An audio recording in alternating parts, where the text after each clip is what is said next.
Chapter 165. Xiaoqing couldn't help but laugh. It's not like you're meeting your mother-in-law. Why are you being so frivolous? Yan Qiyu widened her eyes. It's almost like meeting your mother-in-law. What if your teammates don't like me and you decide to abandon me? Xiaoqing's mood relaxed a lot because of his words. She pondered for a moment, then said, "Then I'll tell them that you're my sugar baby. Then you must be my sugar baby for the rest of your life." Yan Qiyu leaned on Xiaoqing's back and chuckled. They didn't put Yan Qiyu down until they reached the gate of Zhongbei Survivor Base. Then they walked over together. There were many people at the gate of Zhongbei Survivor Base. They were probably the nearby survivors who came to seek shelter, and there were also ordinary people who came back from the outside. Both of them had to be checked to make sure that they weren't infected by zombies before they were allowed to enter the base. As for the superpower people, they didn't need to be checked or registered except for the first time when they entered the base. It was the first time that Xiaoqing and Yan Qiyu came to Zhongbei Survivor Base, so they lined up at the gate obediently. After all, nothing could be accomplished without rules. The base had set the rules, so they couldn't do anything against the rules just because they had the ability. People like them usually died relatively quickly. The two of them were rather eye-catching in the group. After all, they were a handsome man and a beautiful woman. Moreover, the two of them were dressed neatly and looked very relaxed. They were completely different from the people around them who had escaped from the disaster and were dressed in rags and looked like they were emaciated. Although the line was very long, it was still very fast as long as no one cut in line. It was hard to say if someone cut in line. Just as Xiaoqing was about to reach the front of the line, several well-dressed men came over. From the gate of Zhongbei Survivor Base came a good-looking young man who exuded a sense of licentiousness. As soon as the men saw the young man, they greeted him. "Brother Hao. Brother Hao, you're finally here. We've been waiting for you for a long time." The young man called Brother Hao immediately waved his hand. "What are you waiting for? Come with me." As he spoke, he led a few people in front of Xiaoqing and Yan Qiyu and directly cut the queue. Cutting the queue was actually not a big deal. With Xiaoqing's character, she would definitely not fuss over such a small matter. That person shouldn't have pushed Yan Qiyu, and he shouldn't have used so much strength. Before Yan Qiyu met Xiaoqing, he was a devil incarnate. His temper didn't need much, but after meeting Xiaoqing, Yan Qiyu restrained himself a lot. At least he wouldn't care about such trivial things. But that person shouldn't have stared at Xiaoqing after pushing him away. The way he looked at Xiaoqing was as if he wanted to strip off her clothes. Therefore, this seemingly arrogant brother Hao offended both Xiaoqing and Yan Qiyu as soon as he came up. He didn't know it himself, but he was almost drooling when he looked at Xiaoqing. One word, good. Two words, good. Three words, I want to have sex with you. Brother Hao thought that he had seen a lot of beautiful women. For example, the beautiful woman next to his eldest brother was a hot girl with big breasts and round buttocks. But compared with Xiaoqing, that beautiful hot girl was full of prostitutes in an instant. Besides, the number one beauty in their base was not only not beautiful, but also had a little unique charm of a young woman. But she was still a little inferior to Xiaoqing. It was the first time that Brother Hao had seen such a beautiful woman. He made a pose that he thought was very handsome, took out a box of Zhonghua cigarettes and smoked a cigarette. Immediately, a man with good eyesight came up to light a cigarette for him. Brother Hao thought that he was very stylish. Whether it was the Zhonghua cigarette in his hand, the way he held the cigarette, or even his greasy bangs, he was so handsome that no one could compare with him. However, in Xiaoqing's eyes, he was a fool with a brain damage index of more than 101. She gave him one more point to make him proud. "Sister, where are you from?" Brother Hao came over and said, "Are you going to live in Zhongbei Survivor Base for a long time? Or are you looking for someone?" Xiaoqing didn't say anything. She was thinking that if she beat up the man in front of her at the gate of Zhongbei Survivor Base, wouldn't it be too disrespectful to Meng Shun and the others? Yan Qiyu made an excuse. "Can you move aside? You are blocking the door." Yan Qiyu's appearance was good-looking, but it was also bad-looking that he was feminine. Brother Hao didn't take Yan Qiyu seriously at all. He made a gesture of shaking the cigarette butt, and then said, "Boy, how dare you talk to me like that? Do you know who I am? Do you know where this is? This is Zhongbei Survivor Base. How dare you be so arrogant at the gate of our base? You are really something." Yan Qiue clenched his fists tightly, not because he was angry, but because he had to suppress his anger. What if he killed this man and caused trouble for Shaoqing? They came here today to look for someone, not to fight. The more Yan Qiue restrained himself, the more the man was convinced that Yan Qiue was not capable, and the more arrogant he became. He sneered and said, "Do you believe that I will let you crawl out of Zhongbei survivor base? Boy, I will teach you a lesson today. If you are not capable, you should shrink your head, or it will be easy for people to break your neck." At that moment, Yan Qiue's murderous aura was so strong that it almost materialized. Brother Hao shivered and murmured, "Is the wind blowing? Why is it a little cold? What you just said is really right. If you are not capable, you should shrink your head, or it will be easy for people to break your neck." Shaoqing sneered. Her eyes were clear, and she looked beautiful no matter how she smiled, including sneering. Brother Hao was stunned and almost drooled. He said proudly, "See, all the beauties agree with me." However, Shaoqing looked at him as if she was looking at a dead man. Chapter 166. At that moment, Shaoqing really wanted to take action. However, when she was about to do so, a man appeared in her sight. The man was none other than Yan Pingshan. Yan Pingshan sat in the off-road vehicle with no expression on his face. He looked very serious. As soon as he came out, Brother Hao and the others hurriedly made way for him. Everyone looked at him with awe. Brother Hao pulled Shaoqing and said to Shaoqing, "He's the leader of our base. Don't offend him." Without saying anything, Shaoqing stood in the only way of the off-road vehicle. Brother Hao was so scared that he peed his pants. He didn't expect Shaoqing to be such a brave person. The off-road vehicle immediately stopped. The driver stuck his head out and scolded, "Are you crazy?" Then the driver was pressed on the steering wheel by Yan Pingshan. He jumped out of the car with surprise. "Qing? Is that you?" Shaoqing nodded and said, "Where's Er Dai? Where's my son? Is he with you? Let's go in and talk." Yan Pingshan hesitated and said. The people behind him immediately asked, "Are we going to?" Before he finished, Yan Pingshan shouted, "Let's go. Let's go back." However, when facing Shaoqing, he was extraordinarily pleasant. "I'll go and call Mengshen. Let's sit down and talk for a while." Shaoqing took Yan Qiue and followed Yan Pingshan into the house. Brother Hao, who was trying to flirt with Shaoqing, was speechless. Mengshen was a little thin, but he couldn't hide the joy on his face. When he heard the news about Yan Pingshan, he left everything in his hands and rushed over. "Fortunately, you're fine." Yan Qiue became alert. Shaoqing was actually a very slow person. She couldn't feel it, but Yan Qiue could clearly feel that the man in front of her was interested in Shaoqing. Yan Qiue quickly hugged Shaoqing's arm and said with a smile, "Qing, won't you introduce him to me?" Shaoqing didn't understand what Yan Qiue was thinking. She said very seriously, "This is Yan Pingshan and this is Mengshen. They are both my friends." After saying that, she pointed at Yan Qiue. "Previously, I fell into Yan River, and it was Qiue who saved me." "Qiue, how intimate." Mengshen narrowed his eyes and suddenly smiled. "Qing, are you planning to settle down in Zhongbei survivor base this time? I'm here to see if you guys got out safely. And are Er Dai and the others in the Zhongbei survivor base now?" Shaoqing frowned and asked in a low voice. Mengshen shook his head and said, "At that time you fell into the water, and Er Dai jumped in right after you. Pingshang and I sent people to search along Yan River, but we couldn't find you too. Yan Hanqing and the others stayed in the Zhongbei survivor base for a few days. They wanted to wait for you to come back, but you didn't come back. They went back with Yan Ruru and said that they would go back to find you." Yan Pingshan immediately said, "They said that they would search along Yan River, one by one. That way they would be able to find you." Shaoqing and Yan Hanqing looked at each other and felt a little annoyed. If Yan Hanqing and the others went along Yan River, they should have arrived at Linchuan survivor base by now. Yan Hanqing and the others were definitely fine. Shaoqing was most worried about Er Dai. She wasn't worried that something would happen to Er Dai in the river. Shaoqing was worried that after he came ashore, he would meet people with bad intentions who would use him, or his identity would be exposed.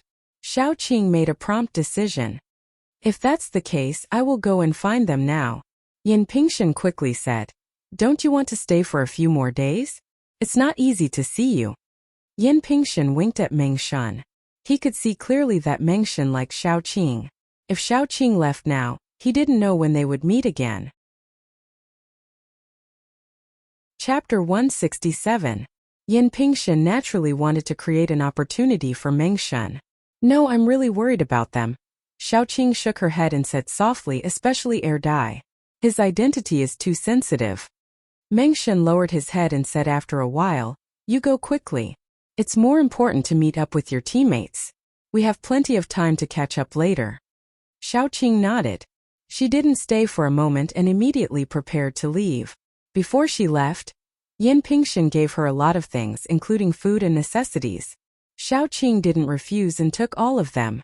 After they walked out of Zhongbei Survivor Base, Yin Qiuya was relieved. There were indeed many people who coveted Xiaoqing. Fortunately, he acted quickly, unlike Meng Shun, who was hesitant. It was destined that he couldn't win against him.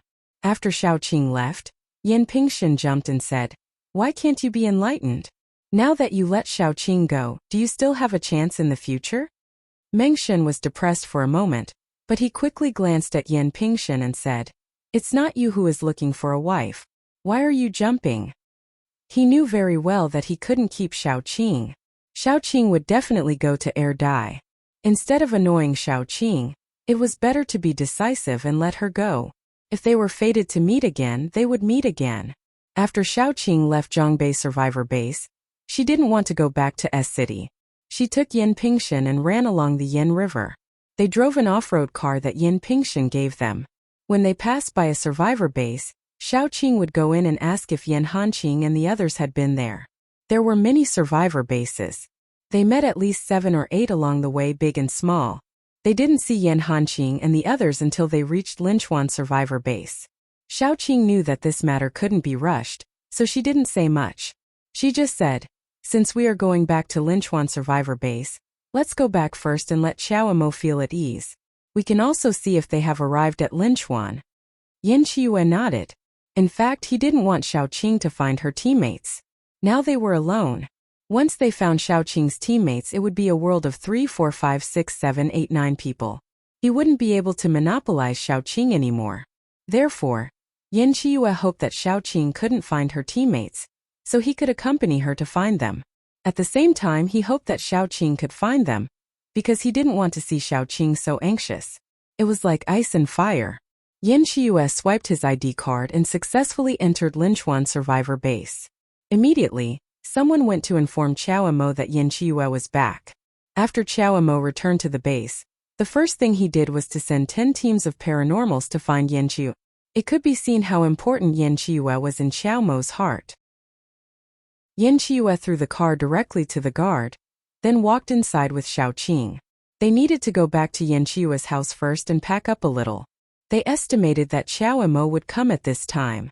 They told Xiao Mo that they were going to take a look around the base, then they could continue to look for Yan Hanqing and the others.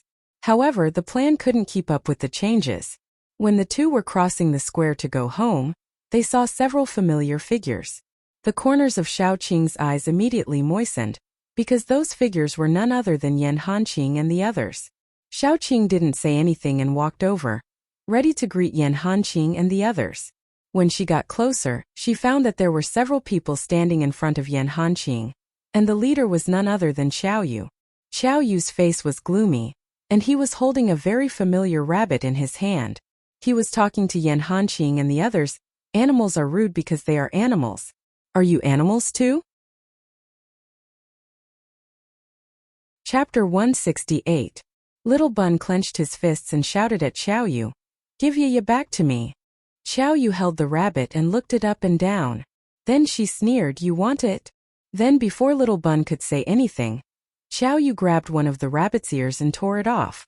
Yaya was in so much pain that it kicked its legs.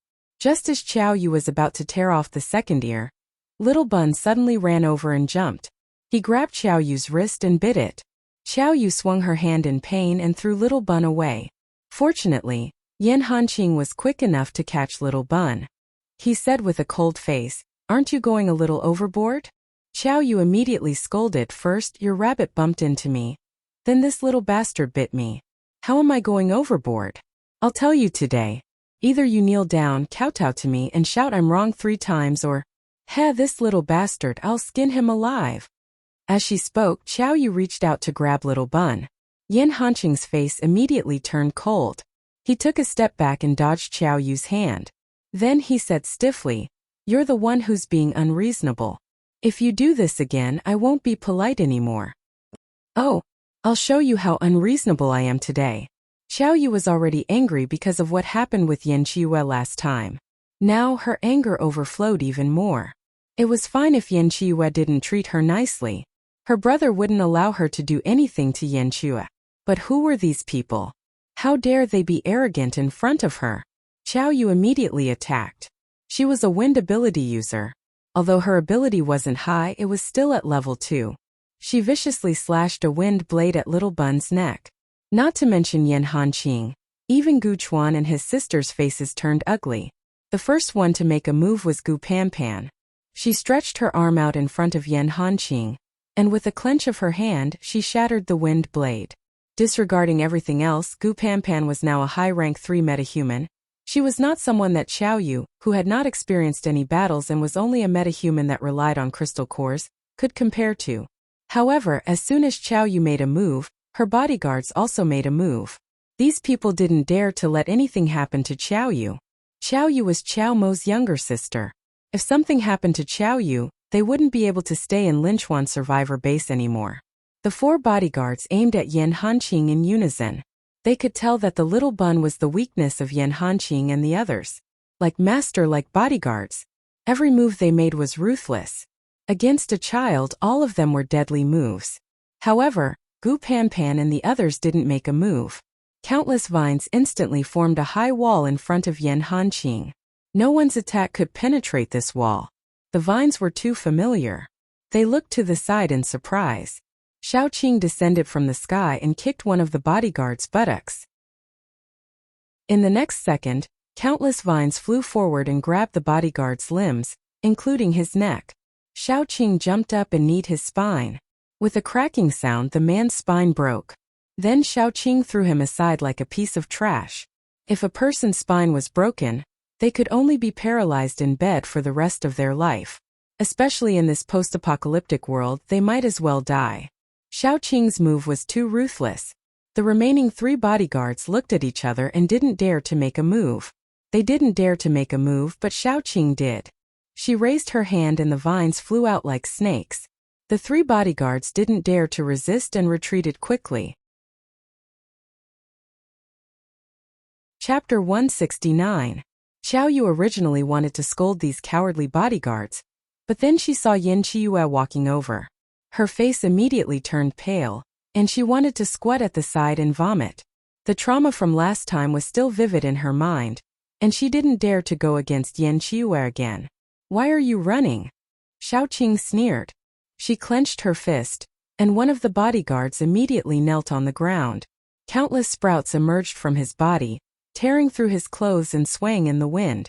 Shao Qing chose the cruelest method, which was to let the daughter grow out of his body and use its roots to fill his organs. This way of dying was the slowest and most painful way.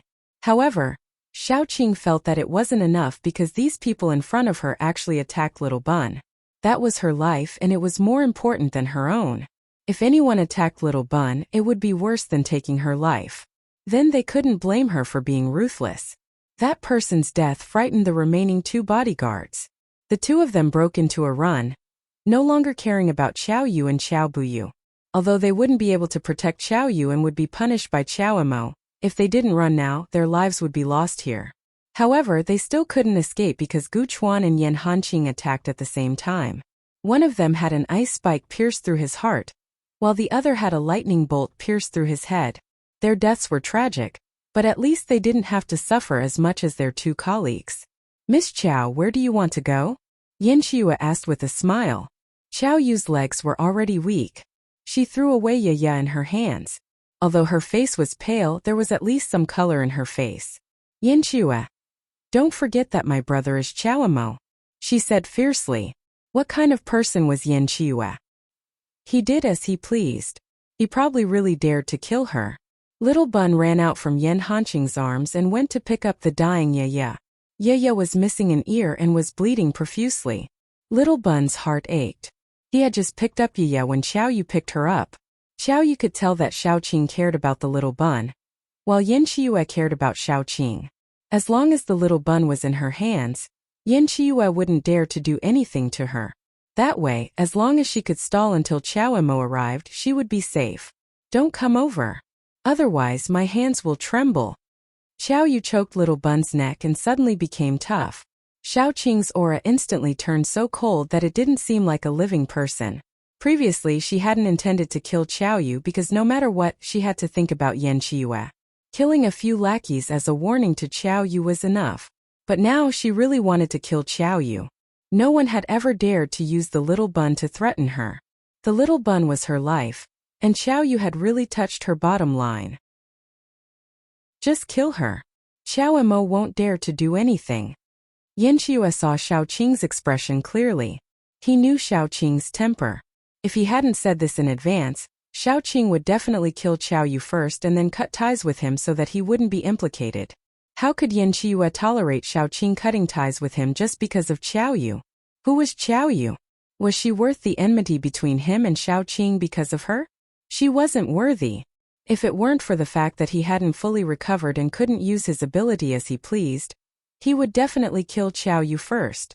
He had tolerated Xiaoyu for a long time. Previously, he just didn't want to change places. At least Linchuan Survivor Base was more stable and suitable for experiments, so he didn't want to offend Xiaoemo and didn't make a move on Xiaoyu. He didn't expect that his momentary tolerance would give Xiaoyu the illusion that he didn't dare to provoke her. At this moment, she even wanted to climb over his head.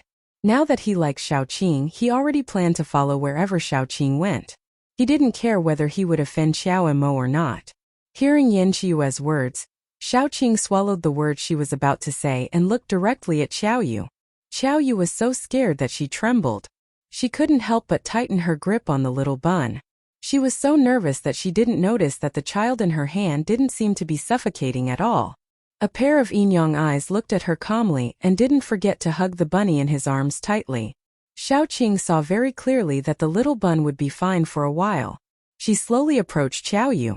Xiaoyu had touched her bottom line, so she wouldn't let her die so easily. Your son is in my hands. What are you trying to do? Don't come any closer. Xiaoyu said in a panic. As she spoke, Xiaoyu was still backing away. She didn't look like someone who was threatening others at all. Instead, she looked like someone who was being threatened. Xiaoyu was panicking, but Xiaoqing was very calm. She secretly directed the vines to circle around Xiaoyu. Although she was prepared to kill Xiaoyu, that was on the basis that she wanted to save the little bun. Otherwise, she wouldn't do it. Just stand there. If you come any closer, I won't be polite. Before Xiaoyu could finish speaking, Xiaoqing stopped in her tracks. A lush plant bloomed under her feet, and a light fragrance slowly drifted over. Although Xiaoyu was an idiot, she had a powerful brother, so she naturally had some knowledge. She immediately understood that the plant under Xiaoqing's feet was definitely not simple. Put it away. Xiaoqing obediently put away the Qiu Tang. Because Xiaoyu had already been hit, she swayed weakly and hurriedly bit her lips. Then she felt a pain in her ankle. When she looked down, she saw that the vines had already bound her feet. Xiaoyu was ruthless and prepared to kill the little bun. Even a corner dog would jump over a wall. However, her hands were getting weaker and weaker. In the end, she loosened her grip and the little bun fell safely to the ground. Xiaoqing walked over with her military knife. A voice came from afar. Have mercy. Xiaoqing didn't need to look to know that it was Xiaoemo. However, she had no intention of showing mercy. The military knife quickly stabbed down. Chapter 170. Xiaoqing had no intention of stopping. She was determined to take Xiaoyu's life. Let alone Xiaoemo, even if the Heavenly King came, she would kill her first before speaking. However, Xiaoqing couldn't kill Xiaoyu in the end because before Xiaoqing could do anything, Xiaoyu was already living a life worse than death. Little Bun squatted on the ground, hugging Ye with one hand and Xiaoyu's ankle with the other. Green energy could be seen flowing out of Xiaoyu's body. In just a few seconds, Xiaoyu turned into a dried corpse. Her hair was yellow and she was all skin and bones. Her eyes were bulging, and she looked particularly terrifying.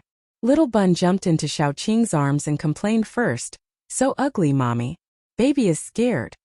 Xiaoqing smiled and patted Little Bun's head. She covered his eyes and said, "Baby is not scared." After comforting Little Bun, the first thing Xiaoqing did was to call her teammates over. They were ready to break out of the encirclement at any time. She was now an intermediate level 4. After her body was repaired, she gained the ability to control space.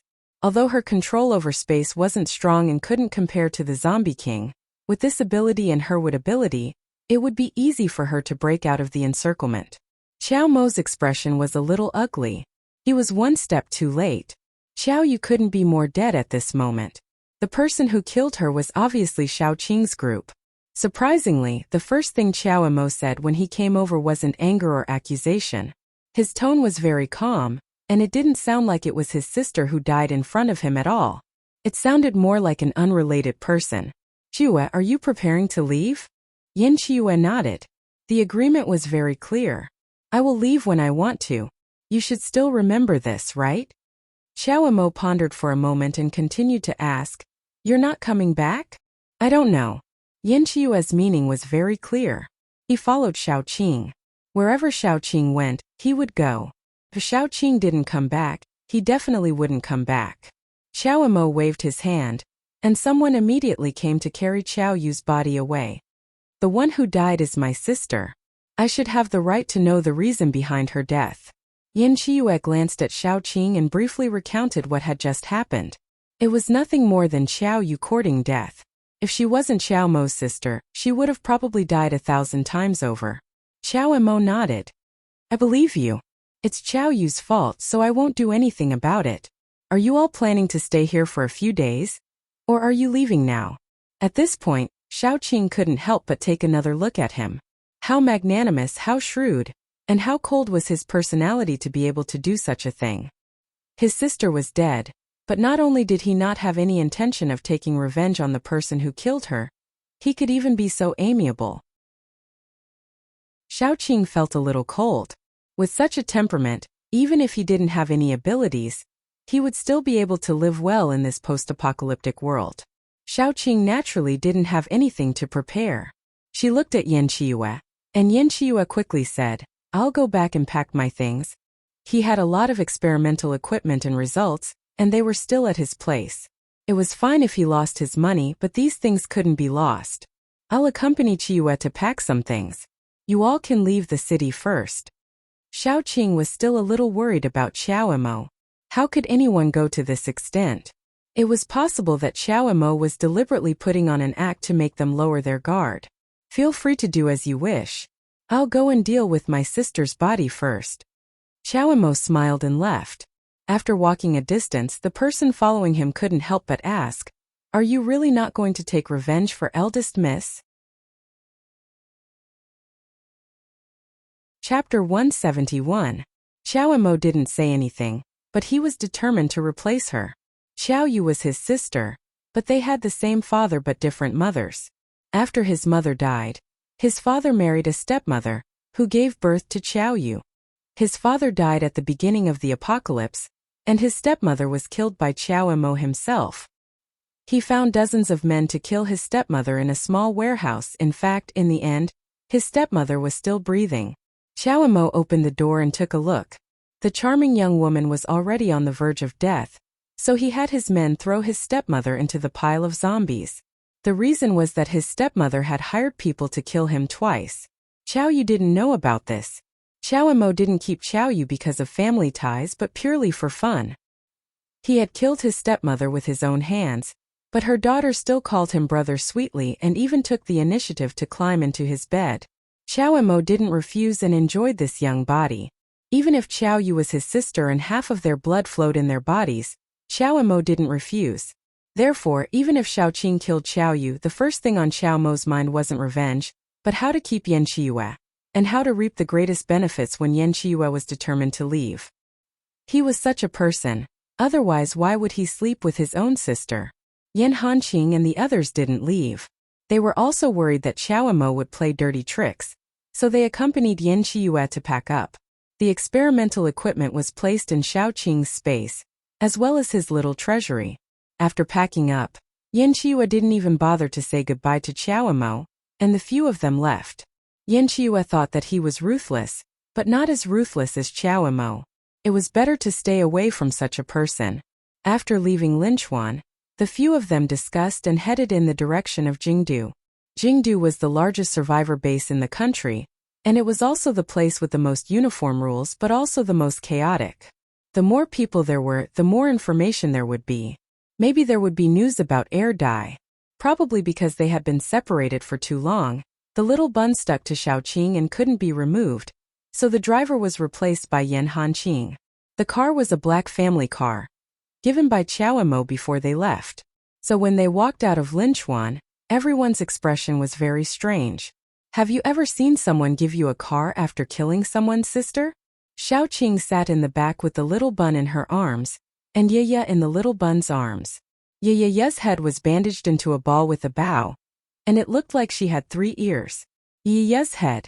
Once little Baozi was in Xiaoqing's arms, he began to talk endlessly. 8 out of 10 sentences would definitely reach Yaya's ears at the end of the sentence. In the end, you're a little girl's SSS, S's 2's.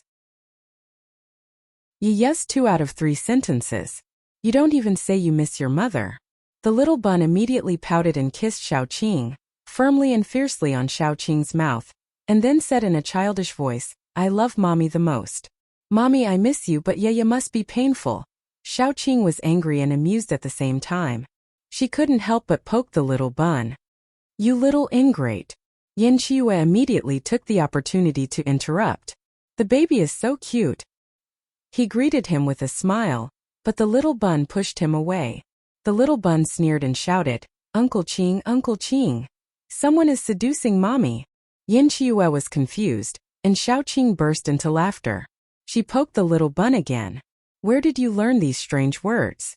Seducing mommy? Chapter 172. Yan Hanqing, on the other hand, blushed. It was said that love rivals would get jealous when they met. Although he and Yin Qiuyue weren't jealous, both of them knew very well that both of them were interested in Xiaoqing, so it would depend on their own abilities. In comparison, Yin Qiuyue was at a disadvantage because little Baozi didn't have a good impression of Yin Qiuyue. When he looked at Yin Qiuyue, she looked like one of those evil stepmothers in stories. She also looked like a coquettish fox. Of course, the latter adjective came from Gu Pompon's description of a certain woman. Little Baozi had learned it and used it flexibly. Therefore, little Baozi was thinking that since everyone wanted to be his stepfather, he had to choose someone he liked. For example, Yan Hanqing, who treated him well and was close to him. Little Baozi had a special place in Xiaoqing's heart. If little Baozi did not like her, Yin Qiuyue would have to suffer for a long time. After beating little Baozi up, Xiaoqing talked to Yan Hanqing and the others about what had happened recently. At that time, Xiaoqing and the Zombie King jumped into the river together, followed by Air Dai. Then, Yin Pingshan called for reinforcements. After the reinforcements arrived, the first thing they did was to search the river for Xiaoqing and Air Dai. They searched along the river for a long time, but still could not find Xiaoqing. Many people thought that Xiaoqing must be dead. But Yin Pingshan and Mengshan did not want to give up. At that time, Yan Hanqing and the others also came. After searching for a few days, they had to give up temporarily. Yan Hanqing and the others followed Mengshan and the others to Linchuan survivor base. After they gathered, they searched along the river. As long as it was a survivor base, they would go in and ask about it. When they arrived at Linchuan survivor base, they were in despair. Unexpectedly, they ran into Xiaoqing when they were about to leave. Xiaoqing also talked about her experiences during this period of time. Naturally, she skimmed over some things that shouldn't be said, and emphasized that Yin Qiuyue had saved her. Sure enough, as soon as Yin Qiuyue said that, the people in the car looked at Yin Qiuyue with much gentler eyes. Xiaoqing's team of superpower people were all Xiaoqing's closest people. The smaller the team was, the harder it was for newcomers to join, especially when there was competition. However, Yin Qiuyue was Xiaoqing's savior, so they were very grateful to Yin Qiuyue. So they were more tolerant of Guning. Even Little Bun's impression of Yan Qiue had changed a little. Of course, if the fact that Yan Qiue beat them to it was exposed, Yan Hanqing and Gu Chuan might tear him apart. In fact, the first person who met Xiaoqing was Dai. Dai and Xiaoqing had sex once, and those men were all upset, but they also understood that they had no choice in that situation. But Yan Qiue was nothing. To be frank, everything should be done according to the order of first come, first served, right? Why did he want to kill her halfway? He didn't even ask those men who agreed with him. These men were well aware of Xiaoqing's character. They couldn't win her heart just because they could win her body. She was a very opinionated person. The more opinionated she was, the harder it was for others to win her heart in this aspect. Therefore, none of those men tried to give up on Dai. How could they give up on such a woman? It would be a lifelong thing for them. Who would be so stupid to give up on her? The distance from Linchuan to Jingdu wasn't far, but it wasn't close either. After all, the distance was calculated as a straight line. However, there was a mountain between Linchuan Survivor Base and Jingdu Survivor Base. Chapter 173. If you wanted to cross the mountain directly, you couldn't drive an RV. According to the height of the mountain, even if you drove an off-road vehicle, the chassis would be broken. Therefore, it was necessary to take a detour. At night, they slept in the car. Once they put the seats down, they could use it as a bed. Although it was a little narrow in this post-apocalyptic world, this condition was considered good. Xiaoqing didn't sleep. She sat on the roof of the RV. On the one hand, she was patrolling at night. On the other hand, she couldn't sleep, so she was sewing clothes with the help of the faint moonlight. The python was very long, and the skin was enough to make a protective soft armor for each of them, like a vest. After all, Yan Hanqing and the others were different from Xiaoqing. Although they were paranormals, they would die if their hearts were hit. Therefore, Xiaoqing had to think about how to make them safer. The snake's skin was very tough. At the very least, she and Yan Qiue had only left a white mark on the snake's skin after fighting it for a long time. Although the defense of the skin was certainly not as good as when the snake was still alive, ordinary knives and guns couldn't penetrate it. The first thing Xiaoqing made was for Little Bun. He was the one who saved the most material. The small piece of material was enough to make a vest for him. If it were someone else, they might not be able to make the python's skin. Xiaoqing used the thorns from the vines to make a needle. She pierced the needle from the inside and threaded the thread. It was a little troublesome, but the finished product looked good. At 2 o'clock, when everyone was asleep, Yan Qiue suddenly climbed out of the RV and climbed on the roof. Why are you still awake? It's not good for your health if you don't sleep in the middle of the night.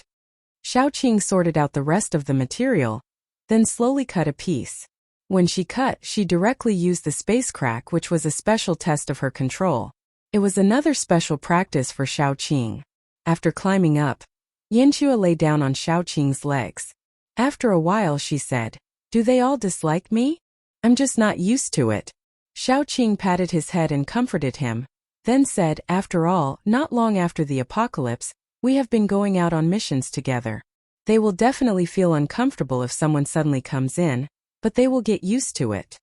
Even Yan Hanqing and the others couldn't wait for him to go back to Linchuan Survivor Base and never come back.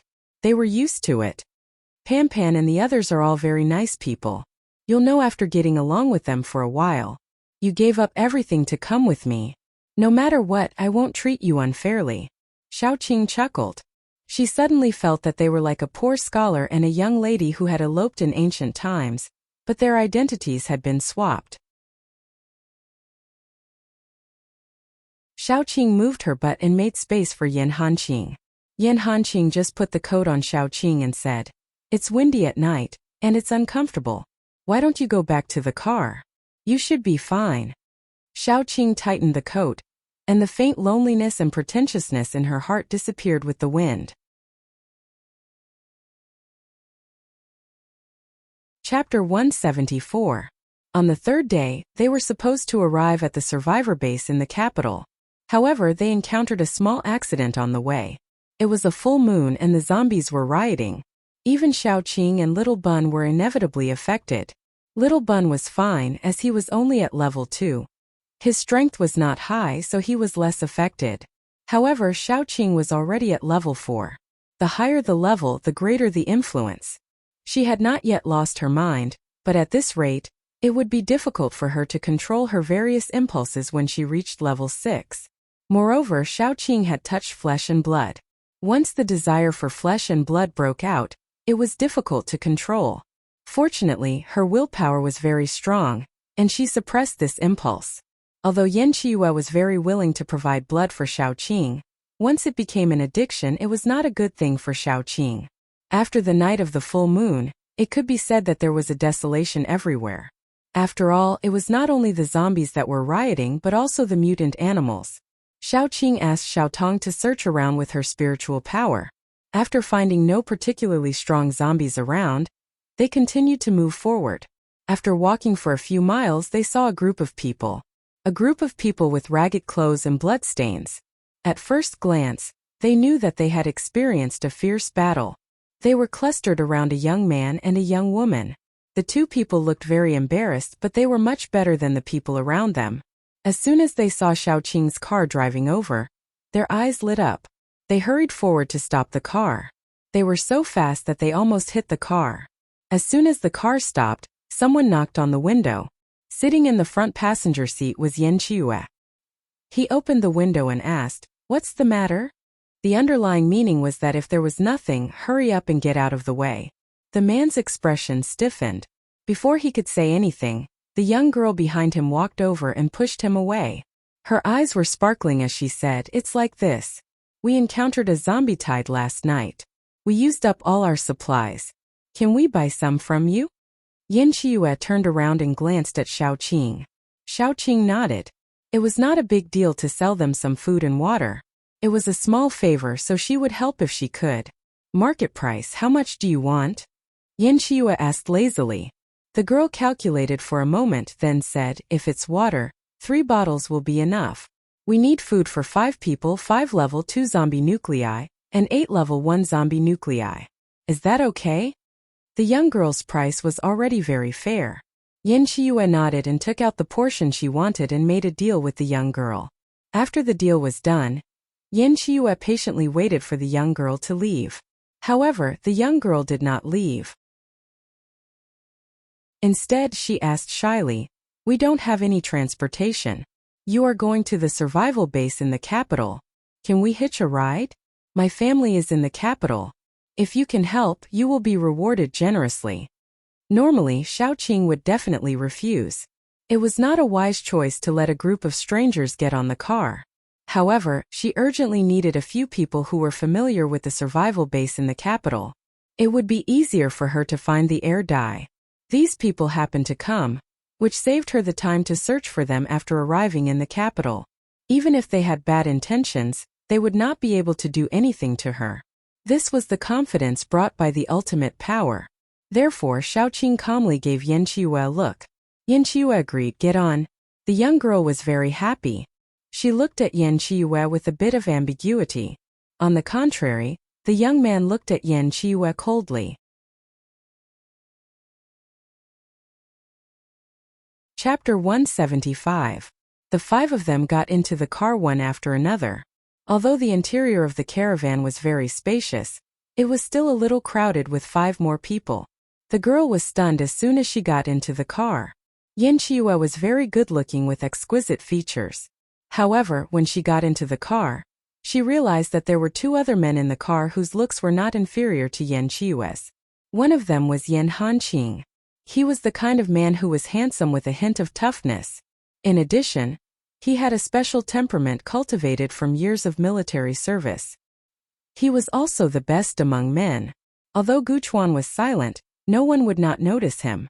He was between Yan Hanqing and Yan Qiyu. He had a delicate coldness, but he did not lose his heroic spirit. The biggest similarity between the 3 men was that they were all very handsome. How handsome were they? The young man was also quite handsome, but he was like a speck of dust compared to the 3 of them. Especially when the 4 of them sat together, the huge gap suddenly became obvious, which made the young man's already pale face even paler. Xiaoqing, who was surrounded by the 3 men, was very calm. She hugged little Bun and sat inwards, making some space for them. Only then did they manage to sit steadily in the car. Yan Hanqing continued to drive forward. The girl's gaze stopped on little Bun in Xiaoqing's arms, and then she deliberately asked, "What a cute baby. Your husband must be very outstanding to be able to give birth to such a good-looking baby." Xiaoqing smiled slightly. "He's already dead." The girl immediately heaved a sigh of relief, but in the blink of an eye, that sigh of relief returned. Although the few people in the car were all handsome men, she liked Yan Qiyue the most. The moment the window opened and the girl saw Yan Qiyue, she made up her mind to chase after him. If the child in Xiaoqing's arms was Yan Qiyue's, it would be very difficult to deal with. Fortunately, it was not. She also found out that Xiaoqing was a widow. In this way, Xiaoqing's threat was reduced a lot. It was just a lot smaller, but it didn't mean that it was gone. After all, Xiaoqing was Yan Qiyue's partner. Who knew if she had any other relationship with Yan Qiyue? However, the girl was very confident. In terms of looks, she didn't think she was any worse than Xiaoqing. In terms of strength, she was already a level 3 paranormal. In terms of strength, her father was the leader of a large mercenary group. More importantly, she was young. No matter how she looked at it, she would definitely beat Xiaoqing. Speaking of this, it was necessary to talk about the mercenary system. The mercenary system in Jingdu was similar to the superpower team in the survivor base of S-City. It could be said that the mercenary group was the evolved version of the superpower team. In Jingdu, a superpower team with less than 50 people was considered a superpower team, and more than 50 people could form a mercenary group. People like Xiaoqing, who had less than 10 people in a superpower team, could be said to be countless in Jingdu. Many superpowered teams would not choose to recruit new members after losing members. Instead, they would directly disband and join a mercenary group. After chatting with Xiaoqing for a while, the girl patted her chest and promised, "My father has formed a mercenary group. It has been established for a long time, and it is quite powerful in Jingdu. If you go to Jingdu, I will be your tour guide. If you want to stay in Jingdu, you can also join my family's mercenary group. I can ask my father to give you a position, and the lowest one will be a team leader." Xiaoqing just smiled and didn't say anything. After a few more words with Xiaoqing, the girl turned her head and talked to Yan Qiyue. When she was talking to Yan Qiyue, the young man beside her kept looking at Yan Qiyue with a sinister look. Xiaoqing couldn't help but frown. This girl named Kai Yingying was obviously interested in Yan Qiyue, and the young man beside her seemed to have a good relationship with Kai Yingying. It was very likely that they were lovers.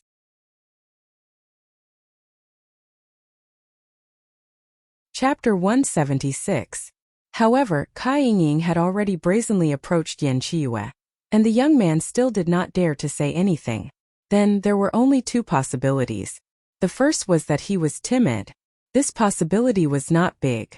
After all, not many men would not react when they were about to be cuckolded. Moreover, it was right in front of them. Secondly, he was a kept man, so he didn't dare to say anything about his sugar daddy's behavior. He vented his anger on Yan Qiyue not because he loved Kai Yingying, but because he was afraid that Yan Qiyue would steal his sugar daddy. A girl who kept a man as a kept man was definitely not a good match for Yan Qiyue. Xiaoqing frowned. She didn't realize that she was subconsciously rejecting this matter. Yan Qiyue didn't care about this girl at all. He didn't even bother to answer her perfunctorily. In the beginning he responded, but in the end he was annoyed, so he closed his eyes and lay on the seat, covering his ears. It was said that a group of women was equal to 500 ducks. Kai Yingying alone was equal to 500 ducks. Since Kai Yingying got in the car, the atmosphere in the car was very strange. At noon, when it was time for lunch, a group of people got out of the car and dispersed. Kai Yingying was determined to chase Yan Qiyue. Wherever Yan Qiyue went, she would follow him. "I'm going to hunt something. You can start a fire first." Xiaoqing waved her hand and went out with Xiao Tong. Xiao Tong wasn't as good at searching as Meng Shun. She was good at defense and attack, but she was still much better than ordinary people. For example, now she could release her spiritual power to detect whether there were mutated animals nearby. When she determined the location, Xiaoqing could directly go and hunt.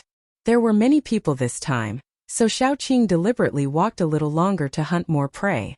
However, she didn't expect to meet a wild boar. Wild boars were rare and usually lived in some deep mountains. However, after Doomsday, those animals had been mutated and their abilities were greatly enhanced. They could be found everywhere.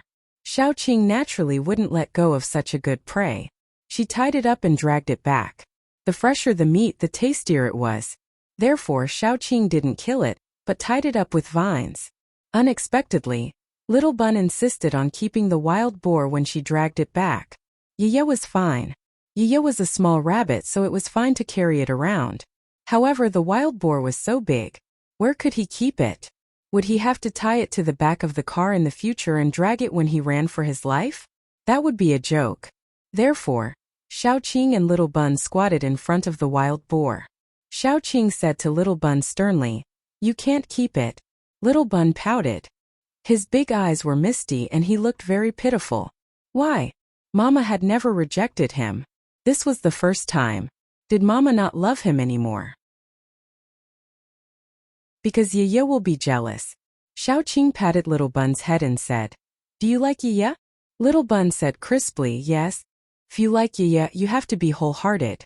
Since you have another pet, shouldn't you divide your love into 2 parts? Yiye will be sad." Xiaoqing said patiently. Little Bun was enlightened.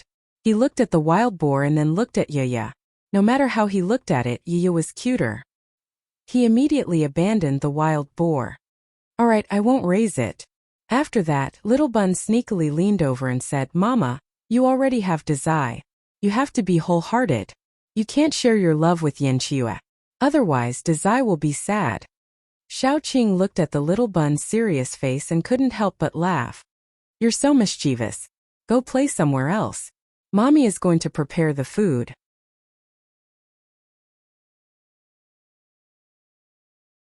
Chapter 177. Little Baozi ran away with his Yiye. Xiaoqing pulled out the knife and cut the blood. She removed the skin and bones, took out the internal organs and put them aside. She cut the skin and meat, marinated some of them, and sliced the rest into slices. "How about barbecue for lunch today?" Xiaoqing found a large iron plate and placed the meat neatly on it. In addition to the pork, there was also chicken and rabbit meat. They were placed separately and filled the plate. Since she said that she would eat like this, naturally no one objected. Yan Hanqing went straight to the car to take out the grill and set it up with Yanqiue. Gu Chuan took the prepared charcoal and Gu Panpan carried the seasoning out. Even Xiao Tong and Xiao Qing cleaned the meat slices together. Kai Yingying and the others were stunned when they saw them working together. There were some who took their children out, but they had never seen a group of paranormals who lived like a tourist during the apocalypse and had picnics every day. Especially Xiao Qing and the others, they had everything. It was obvious that they were experienced. It was not the first time they did this. Xiao Qing cut the meat into a medium thickness. The thicker ones were used to barbecue, and the thinner ones were boiled on an iron plate. They could be dipped in the sauce and eaten. Xiao Qing did not waste the internal organs. She cleaned the edible parts and stored them. They could be eaten after cooking them in the evening. After that, 3 big plates of meat slices were placed in front of the group. There was half a wild boar and several small wild animals. It was enough for a few more people. The barbecue rack was set up, the charcoal was heated, and the seasoning like cumin was put on one side. Xiao Qing began to barbecue. The group of people sat around, each holding a bowl. Once the meat was cooked, Xiao Qing would sprinkle the seasoning on it and give it to them. In the beginning, Kai Yingying and the others were still a little reserved and embarrassed to reach out their bowls. Later, they reached out faster than anyone else. After all, Xiao Qing's roasting speed was very fast. If they were late, there would be no more food. Wild boar meat was more chewy and tasted better than domestic boar meat. This mutated wild boar tasted even better. After being roasted, there was a layer of golden oil on the surface. With seasoning sprinkled on it, it tasted fresh and fragrant, making people almost swallow their tongues. The chicken and rabbit meat were also very tasty, and were especially popular among the younger ones. Xiao Qing also roasted some meat slices until they were almost cooked and dipped them in the sauce. Yanqiue especially liked this way of eating. The dipping sauce was made by Xiao Qing herself and it tasted very good. Yanqiue finished a pile of meat slices by herself. They ate happily, but Xiao Qing didn't stop. When she was almost done with the barbecue, she took out a wild boar leg. She roasted it directly over the fire and brushed oil on it as she roasted it. In the later stage, she didn't need to brush it anymore because the golden oil would come out by itself. Some oil dripped into the fire, and with a sizzle there was a burnt smell. The group of people who were eating immediately raised their heads and stared at the boar leg. The boar leg had been roasted until it was golden and crispy. Xiaoqing cut it with a knife, and the white and tender meat could be seen steaming from the cut. She sat there and cut a piece, dipped it in the sauce and ate it. In fact, the meat didn't taste much in her mouth and she would spit it out later. However, after not eating for a long time, she felt like she was no longer human. Although Xiaoqing wasn't a living person, she was unwilling to admit that she was already a monster in her heart. Yan Qiyu immediately came over quietly. He blinked his beautiful eyes and looked at the boar leg in Xiaoqing's hand. Xiaoqing sliced a few pieces and put them in his bowl. After Yan Qiyu ate it, he continued to stare at the boar leg in Xiaoqing's hand. Xiaoqing couldn't help but laugh and scold. "Look at you. Aren't there some roasted meat slices over there? Go eat that. It's not as fragrant as the one in your hand." Yan Qiyu said matter-of-factly, "Anyway, it's such a big leg. You definitely can't finish it. I'll help you finish it. Go away. Who needs you to finish it?" Xiaoqing pointed at the small pot at the side. "Don't eat too much. Leave some space in your stomach. There's still a pot of soup for you to finish." Yan Qiyu QAQ.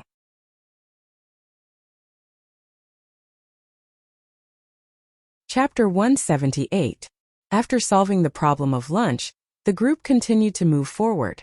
Along the way, Kai Yingying was telling them about the Jingdu survivor base. Xiaoqing listened quietly, occasionally asking questions that were neither painful nor itchy. Slowly, they got to the bottom of the story. There were a total of 4 top mercenary groups in the Jingdu survivor base. Kai Yingying's family's mercenary group had more than 300 people, and more than 200 of them were ability users. However, in Jingdu they weren't even ranked near the top, let alone the top. They could only be considered above average. Among the 4 mercenary groups, one of them was made up entirely of beautiful women.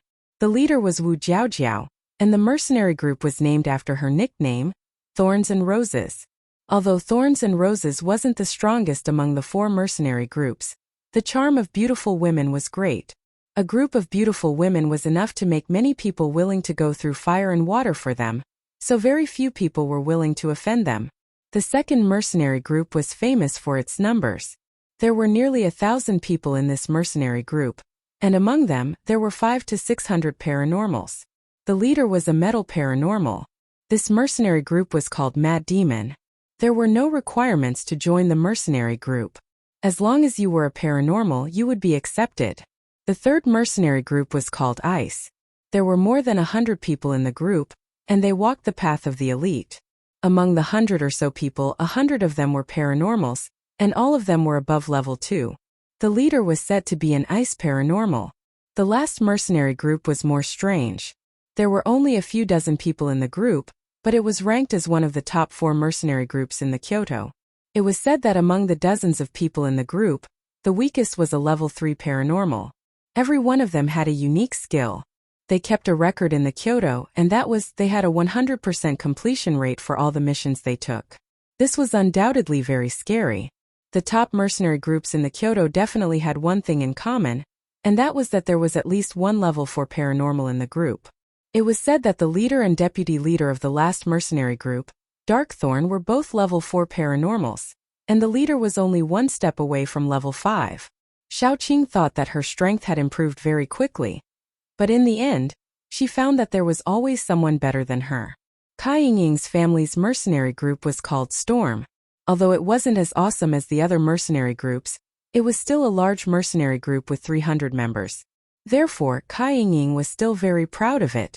Perhaps it was because both males and females wanted to show off in front of the person they liked. Kai Yingying had indeed revealed a lot this time. Previously, she had let Xiaoqing know that her strength was among the top in the capital. For example, in Kai Yingying's family, the strongest person was her father, who was currently a level 3 paranormal. As long as he broke through to level 4, their mercenary group would truly step into the ranks of first-rate mercenary groups. In addition to the mercenary group, There was one more thing to note. Kyoto was still under the control of the country's leaders, so the rules in Kyoto were relatively complete. There were also simple laws. In general, it was stricter than the average survivor base, but also more stable than those extremely chaotic bases. Therefore, the population of Kyoto survivor base was equal to 2 Linchuan survivor bases, and the population of S-City survivor base was even more incomparable. After learning about Kyoto, it was almost afternoon. Xiaoqing and the others stopped to rest for the night. Dinner was still prepared by Xiaoqing. In fact, Xiaoqing liked to cook. More importantly, Yan Hanqing was her assistant, so Xiaoqing didn't need to do anything. Therefore, she was able to cook very quickly.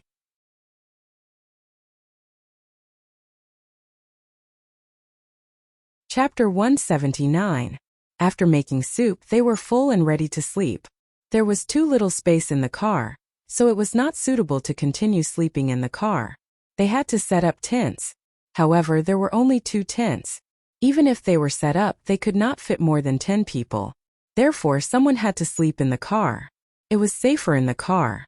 In the end, it was decided that Little Bun, Xiaotong, Gu Panpan, and Yin Chiyue would sleep in the car. The others would sleep in the tents. Xiaoqing's people had a tent, and Kai Yingying's people had a tent.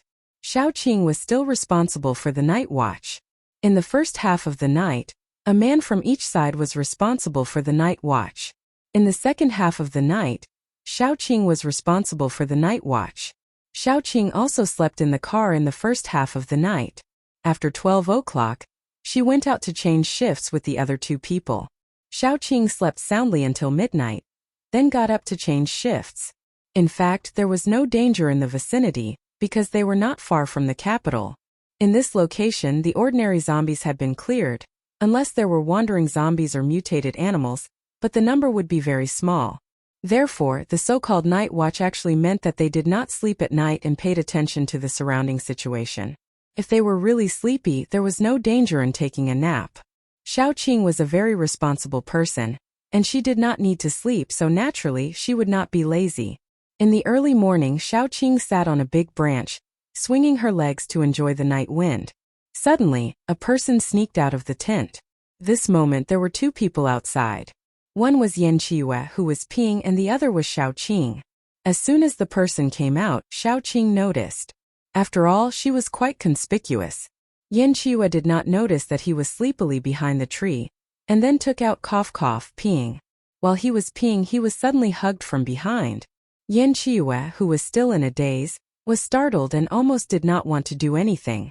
As soon as he was hugged, the first thing Yan Chiyue did was to pull up his pants, stuff his baby, and then break away from the hug. Yan Chiyue was very careful. As soon as the person hugged him from behind, he came to the conclusion that it was definitely not Xiaoqing. Xiaoqing would not do such a thing, and she was taller than the person behind him. After confirming that it was not Xiaoqing, it did not matter who the person behind him was, because as long as it was not Xiaoqing, even if the emperor came, he would not be hugged. Kohung, his body and spirit, they were both his wife. No one should even think about touching it. After shaking her off, Yin Chiyue heard a muffled groan. He turned around and saw Kai Yingying squatting behind him with a pitiful look on her face. She held onto her ankle and said, "I sprained it." When she said this, Kai Yingying's expression was very fragile, and she looked very pitiful. At least, she could arouse all kinds of desires in men, such as the desire to protect, to conquer, and so on. Among normal men, 9 out of 10 would not be able to stand such a delicate beauty like her acting coquettishly. The remaining one was called Yan Chiyue. He was very calm. "What are you doing?" Kai Yingying had never seen a man who did not know how to take care of women. He was simply unromantic to the extreme. The beauty was already so obvious, why was he still pretending to be serious? Wasn't it obvious what she meant? In the middle of the night, a man and a woman alone, what else could they do? Did she have to say it out loud? Kai Yingying's face was a little red. Although she was a very bold girl, she would still be very shy if she said something like asking for sex. Okay? Yan Chiyue was exceptionally cold. "You should go back to sleep."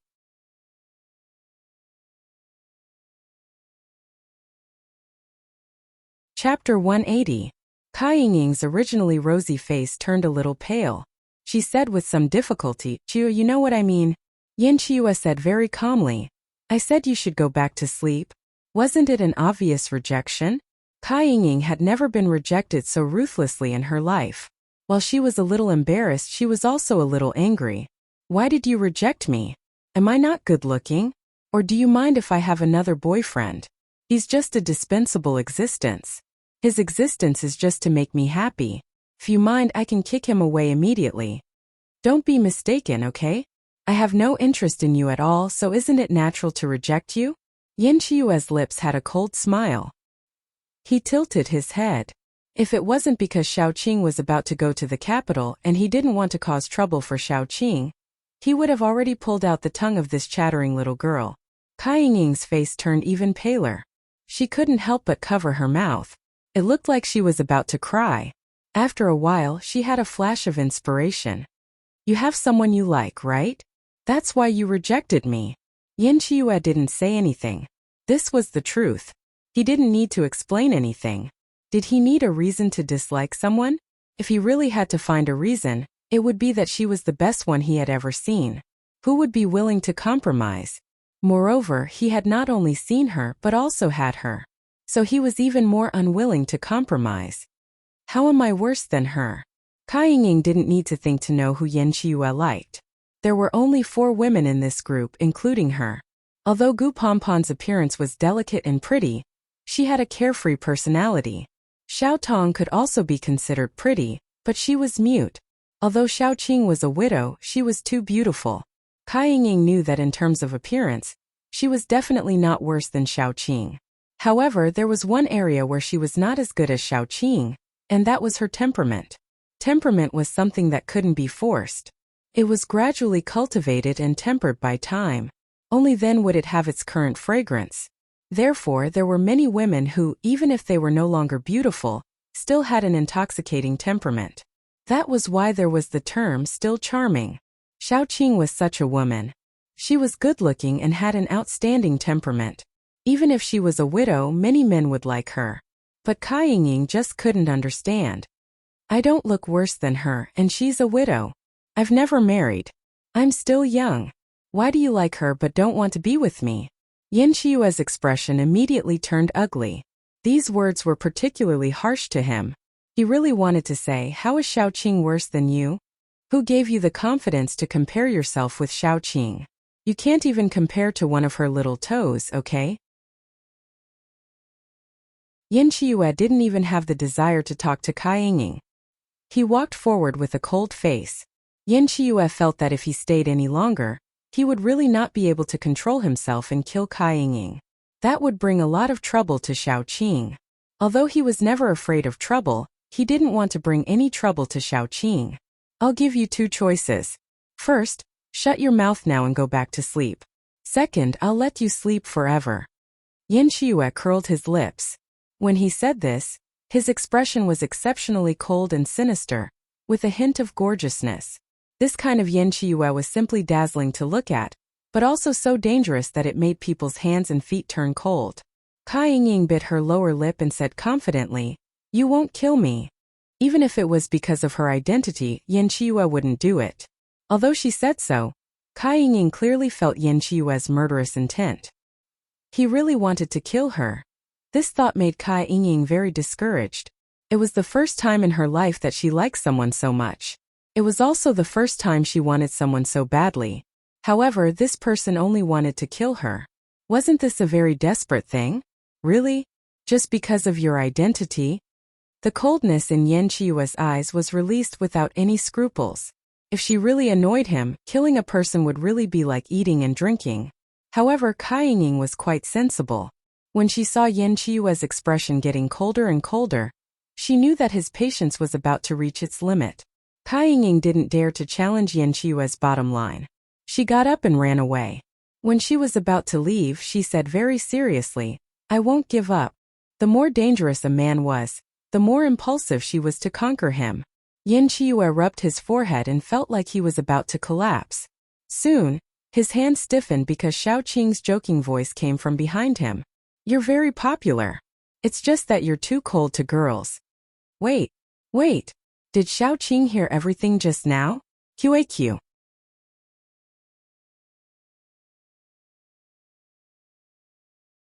Chapter 181. Yin Qiyu immediately turned around and opened his arms. It's cold on the tree. Come down first. Xiaoqing jumped down, but she didn't want to jump into his arms. Yin Qiyu was a little unhappy, but he hugged Xiaoqing. You know I like you. Why are you making fun of me? Xiaoqing blushed and pushed Yin Qiyu go back to sleep. It's already midnight and Xiaoqing glanced at Yin Qiyu. He came out to pee wearing only a shirt and pants. He looked elegant, but he didn't have any warmth. Especially after doomsday, the temperature at night would drop very low. Even paranormals with good physiques would bring light foldable tents in the wild. Yin Qiyu really wanted to spend some time alone with Xiaoqing. Since Xiaoqing joined her friends, they didn't have the chance to be alone. It was too hard for Yin Qiyu, who was like a teddy bear. Sob, sob, sob, sob. It was okay that they didn't have the time to be together, but it turned from a world of 5 or 6 people to a world of more than 10 people. Yin Qiyu only wanted to kill all the people who hindered him from pursuing his wife. However, he still suppressed his dark thoughts. No matter what, at least he couldn't cause trouble for Xiaoqing. Yin Qiyu looked at the sky and couldn't help but lean forward and secretly kiss Xiaoqing before returning to the tent. Xiaoqing touched her face and let him go. She found a place where she could take shelter from the wind and see the surroundings clearly and continued to stay there. The next day, Kai Ying was obviously colder than yesterday, but it could be seen that she didn't give up. After walking for nearly 2.5 hours, they saw the gate of Jingdu. The north gate of Jingdu was very retro. It was said that it was built by an emperor. In short, it looked quite magnificent. The flow of people at the gate of Jingdu was much more than other survivor bases, and the line was longer than other bases. However, Xiaoqing and the others were led by Kai Ying and the others, so they didn't need to line up at all. They just cut the line, registered, and entered Jingdu survivor base. They were paranormals from other bases, so it was more convenient than those who didn't register in any base. At least their origin was clearer, and they didn't have to fill in anything when they registered. Jingdu was indeed the largest survivor base in the country. After entering, they felt different. It was bustling with people and dense stalls on both sides of the road.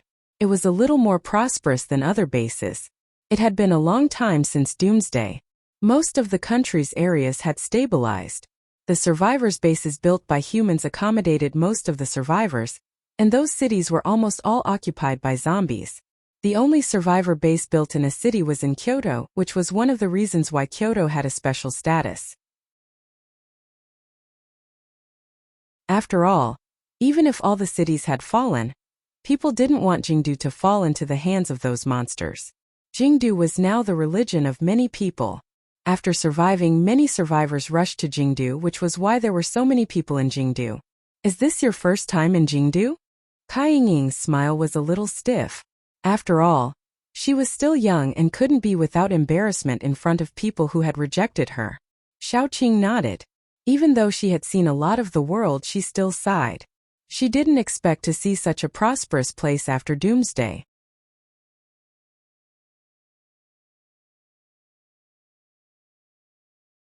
Chapter 182.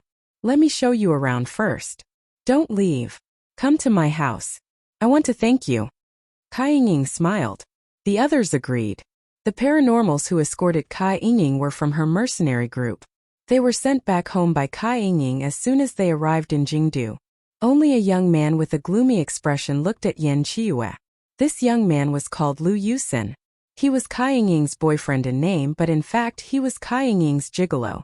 Lu Yusin's appearance was not bad. Otherwise, Kai Ying would not have taken a fancy to him. However, the men he met in the past few days were all outstanding. His appearance was not bad, but compared with a few men, he was like dust in the ground. Lu Yusin was afraid. He didn't have any abilities, so he could only rely on his face to make a living. It was really difficult to find a generous and good-tempered sugar daddy like Kai Ying in Jingdu.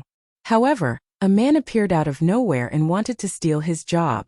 This man was much better looking than him. How could Lu Yusin not be nervous? How could he not hate him? Every time he saw Yin Qiyu, he couldn't wait to push him into a pile of zombies.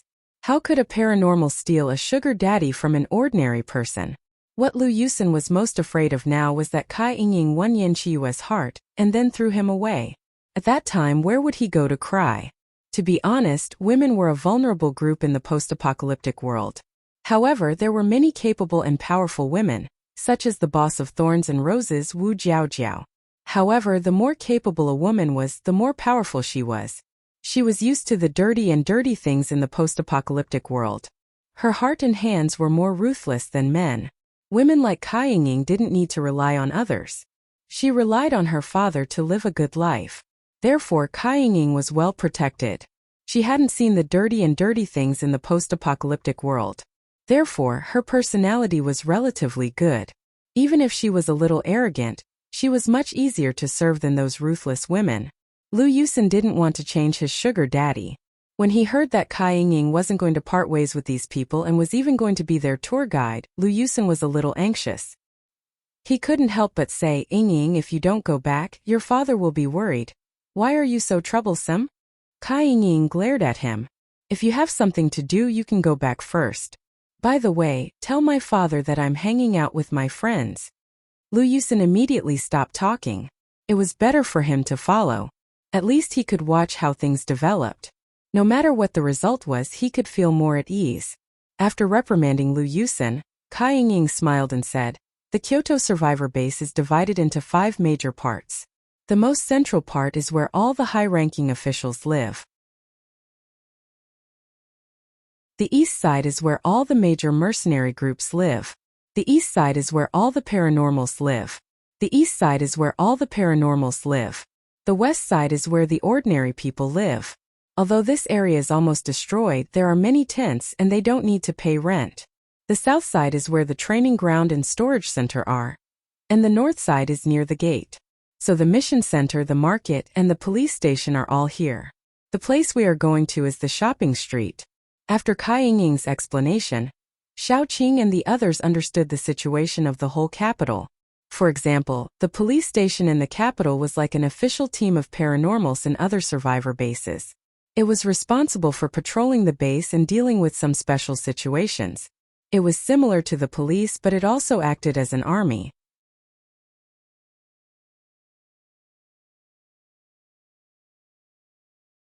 Chapter 183. What was different from the ordinary police force was that the police station here was made up of mutants, and they were not low-level mutants.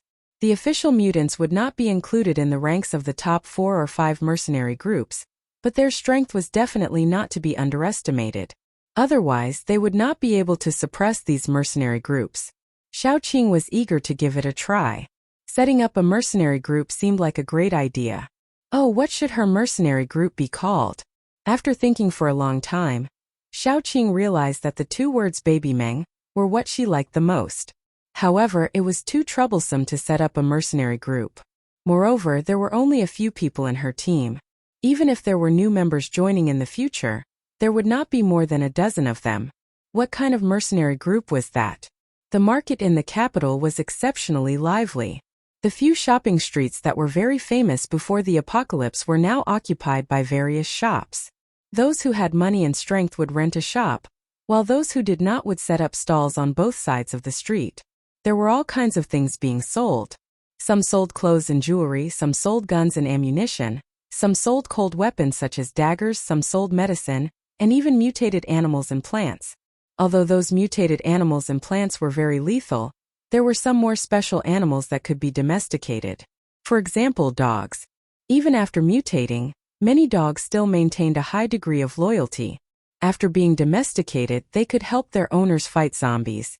However, only the rich could afford to raise them because mutated animals ate a lot of food. As for mutant plants, they were generally sold to wood-type paranormals. Many wood-type paranormals were relatively weak in the beginning, especially those who took the support route. Such paranormals either had their own teams to help them obtain mutant plants, or they could only buy them themselves. Xiao Qing was very curious. The mutated plants that she had subdued were all rare species, especially her vines. Although they existed when she awakened her ability, they were especially powerful. Not only could they level up with her, but they could also absorb other plants. Her vines had the highest potential among all her plants. Although she didn't have enough space to tame other plants, Xiaoqing still wanted to see what the plants sold in these shops looked like. Kai Yingying saw that Xiaoqing was looking at the shop on the street, so she led them in. The business in the shop was average. After all, a wood-type paranormal only needed one plant per level. As soon as they walked in, someone came up to them and asked, "What kind of mutant plants are you looking for? We have both attack and support." Xiaoqing glanced around. "Let me take a look first." Most of the mutant plants were covered in glass bottles, and each bottle had a label on it. The label contained the name of the mutant plant and its abilities. Xiaoqing glanced around and fixed her gaze on a long, winding vine that looked like a snake. Then she looked at the label. This kind of vine was called snake vine. Its ability was to entangle and release poison, but it was relatively fragile. It could entangle level 1 zombies, and the poison it released could paralyze level 1 paranormals. 1 second, Xiaoqing was a bit embarrassed. Level 1 paranormals? 1 second. What was the use of that? She had to look at the rest. Next to her, there was a pot that looked like a flower with a light bulb in the middle. The plant's ability was to release a strong light in an instant, blinding people. The effect was very similar to a flash bomb. But generally, zombies didn't rely on their vision to find people. This thing was useless against zombies, but against humans it could only flash for a moment and occupy a spot. What was the use of that?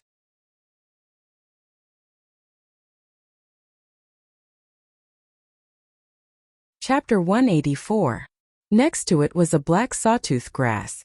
Its leaves were thin and long with teeth. The label said that it was deadly poisonous. What was the use of poison?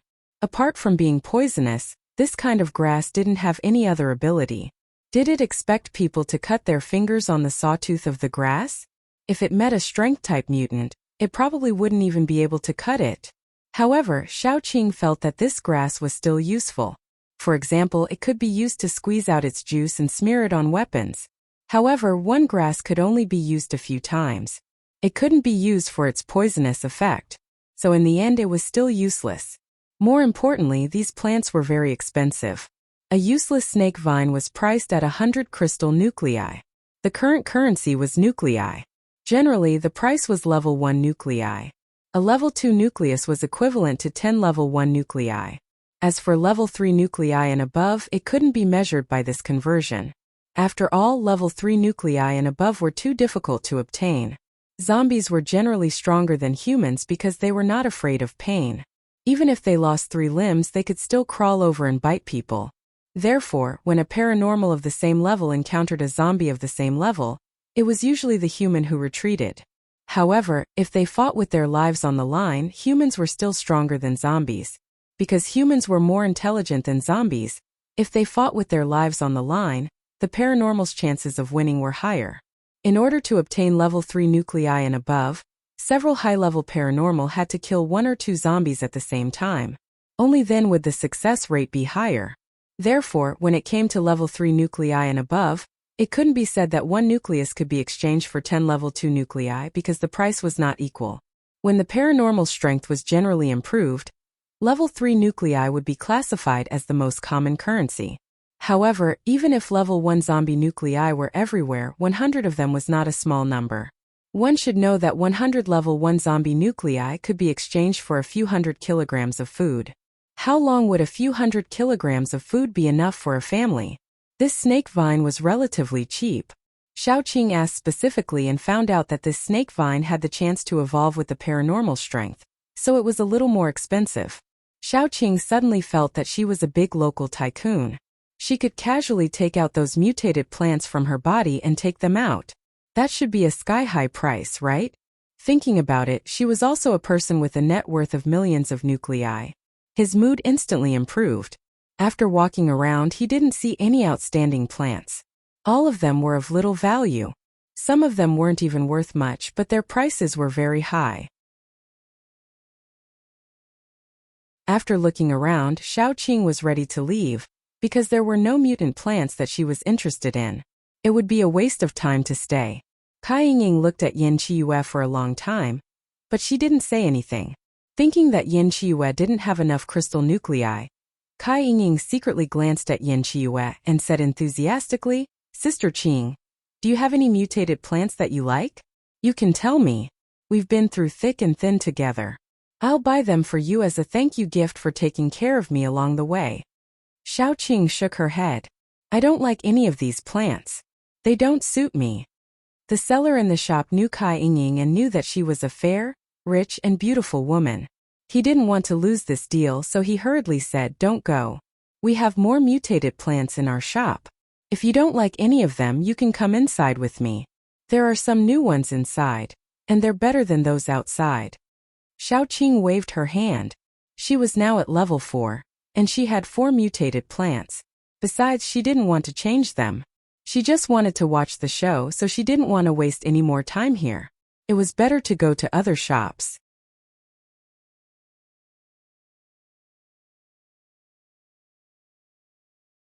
Chapter 185. Kai Yingying thought she didn't want to spend money, so he pushed her to the second floor. There were more mutant plants on the second floor. Some of them were similar to the plants below, and some of them were species that had never been seen below. The seller went to the innermost part, where there was a row of mutant plants. Just by looking at the appearance, it was better than the ones outside. The seller said enthusiastically, "These are all caught by the mercenary group that cooperates with our shop. Look at this one, it is a mutation of the Nepenthes. Not only can it kill small mutant animals, but it can also kill level 1 zombies. But when the zombies are dense, you can't release it because it can simulate the smell of blood, which can easily attract a large number of zombies." Xiao Qing was stunned for a moment. Wasn't this a mutant plant similar to her man-eating flower? But the effect was a little worse. This Nepenthes could only attract zombies or mutant animals by its smell. It was very likely to be self-defeating, and then be killed by the zombies that surrounded it. Her man-eating flower not only had a better effect, but more importantly, it could also move and kill zombies. Could even eat paranormals. Her man-eating flower was obviously better than this Nepenthes, so Xiao Qing directly shook her head, indicating that she didn't like it. The seller had to point to the next mutant plant and said, "Look at this one, spring flower. It can emit a kind of fragrance that can make zombies temporarily lose their sense of smell. It is very suitable for escaping when surrounded by zombies. Its fragrance also has a certain effect on paranormals, but it is certainly not as good as the effect on zombies." "How long does the effect last?" Xiao Qing went straight to the point, and the seller said a little awkwardly, "About half a minute, I guess." Xiao Qing immediately looked away. 30 seconds. If she was surrounded by a large number of zombies, she couldn't escape at all. If the number of zombies was small, she could deal with it alone, so it was completely useless. The seller touched his nose and continued, "If you are not interested, you can take a look at this. This is a blood vine. The strength of its entanglement can break the neck of an average person. It is similar to the strength of a python." Xiao Qing had her own vines, and they were poisonous. They were much more effective than this thing, so she continued to shake her head. After introducing a few more varieties, the seller became a little impatient. In his opinion, these mutated plants were all good. But Xiao Qing kept shaking her head as if she didn't care about any of them. Either her standards were too high, or she couldn't afford the price. Even Kai Yingying said, "If you're interested, just tell me. I'll pay for it." Xiao Qing said indifferently, "It's not that I don't like it, but the mutated plants here are not as good as the ones I have." To put it bluntly, the level of the mutated plants here was too low for her. The seller changed from embarrassment to annoyance. His shop was quite famous in Jingdu. He had all kinds of low-level, mid-level, and high-level mutated plants. Many wood paranormals were his regular customers. Xiao Qing's words pulled down the level of his shop. It would be strange if he didn't get angry. The seller didn't even care about Kai Yingying's face. After all, his backer was no worse than Kai Yingying. He immediately said sarcastically, "Our shop is too low level. It's normal that you don't like it. You are at least a level 4 paranormal, right?" Xiao Qing said seriously, "I don't mean to belittle your shop. It's just that there are no mutated plants that I need here. I have almost all the plants you mentioned, and their effects are slightly stronger than yours."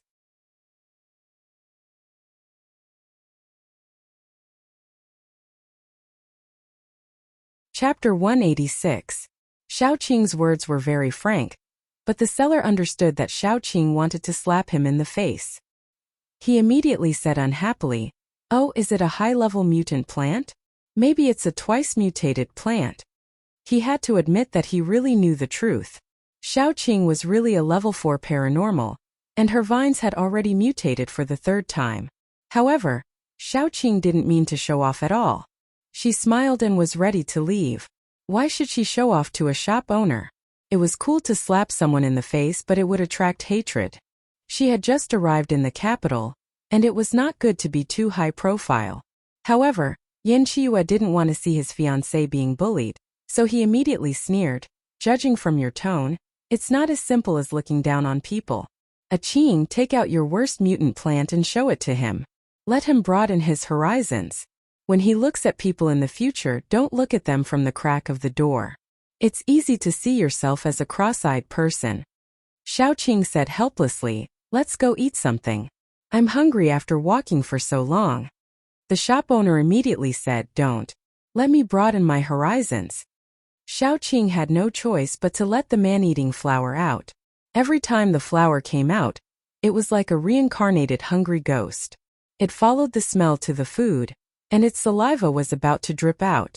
A liquid that looked like saliva dripped from the petals and landed on the floor. Immediately, green smoke rose. The floor was made of ceramic tiles, so it was quite sturdy. However, when the saliva-like liquid dripped down, it immediately corroded a small hole. The flower shook its head and immediately set its eyes on the pitcher plant. Probably because two tigers couldn't live on the same mountain, it rushed up and directly broke the glass cover. Then it swallowed the trembling pitcher plant in one gulp. After swallowing it, the flower exhaled a fishy sweet smell like a burp. Then it nestled at Xiaoqing's feet with satisfaction. Xiaoqing touched its head, and then said embarrassedly, "The flower is used to being free, and I can't control it. I'm really sorry for the loss. How many crystal cores does this pitcher plant cost?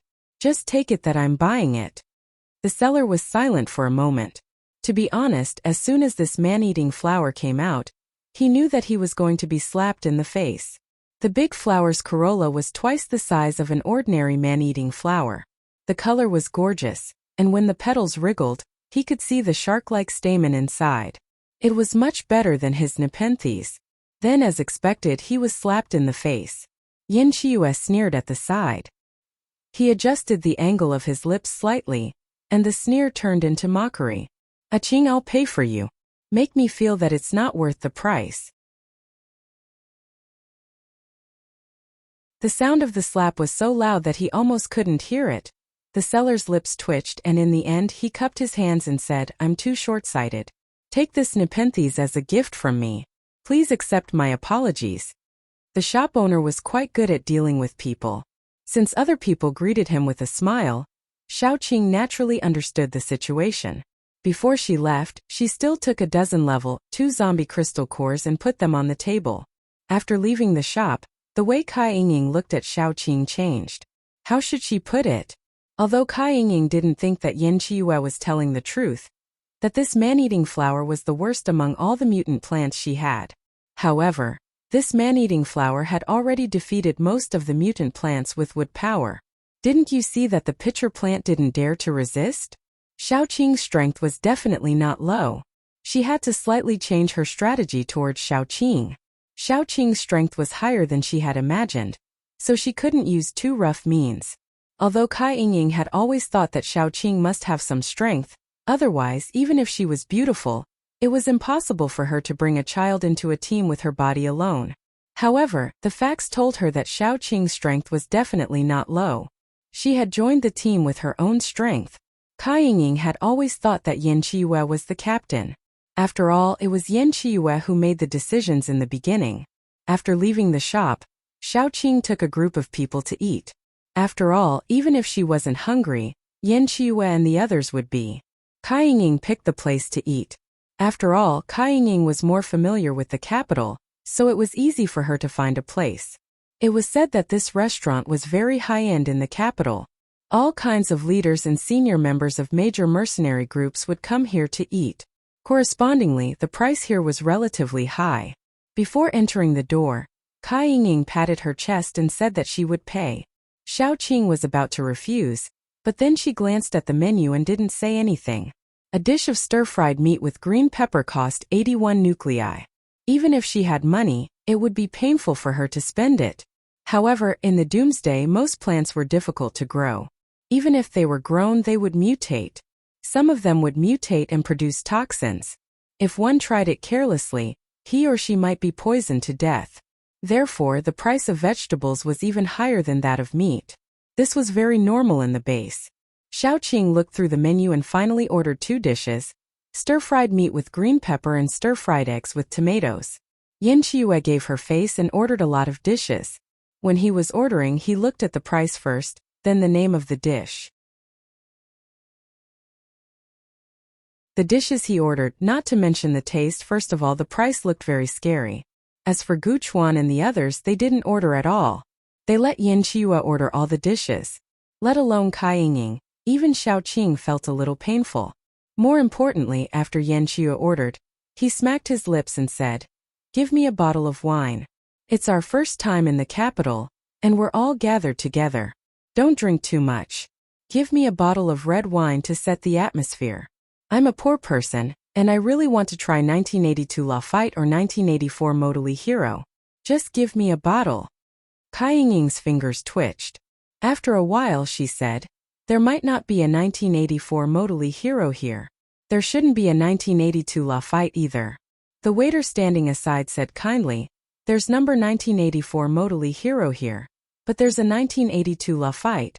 Kai Ying was speechless. "Then how about a bottle of 1982 La Fight? What do you think?" "Of course I'll listen to you." Yin Qiuyue looked at Kai Ying and deliberately showed a charming smile. Kai Ying immediately felt a little dizzy. She was dazzled by his beauty. She immediately nodded and said, "No problem. Isn't it a 1982 La Fight? Give me a bottle." Yin Qiuyue kept his expression and continued to look at the menu. How could he let go of the opportunity to rip off a spendthrift so easily? Then he ordered a few dishes that weren't considered precious before the apocalypse, but were extremely expensive after the apocalypse. Kai Ying's heart was bleeding. She was quite rich. After all, she had a rich father. Her father would give her a sum of crystal nuclei every once in a while for her to spend. However, the amount was certainly not a lot. After all, crystal nuclei were obtained through fighting. Because of Yin Qiuyue's exploitation, the crystal nuclei she had saved for a long time were about to be used up. Sure enough, after Yin Qiuyue stopped, the attendant at the side immediately smiled and said, "Shenghui, 2,538 grade 1 crystals. I'll round it off for you. You only need 2,500 crystals. Please come to the counter to settle the bill." Kai Ying was speechless.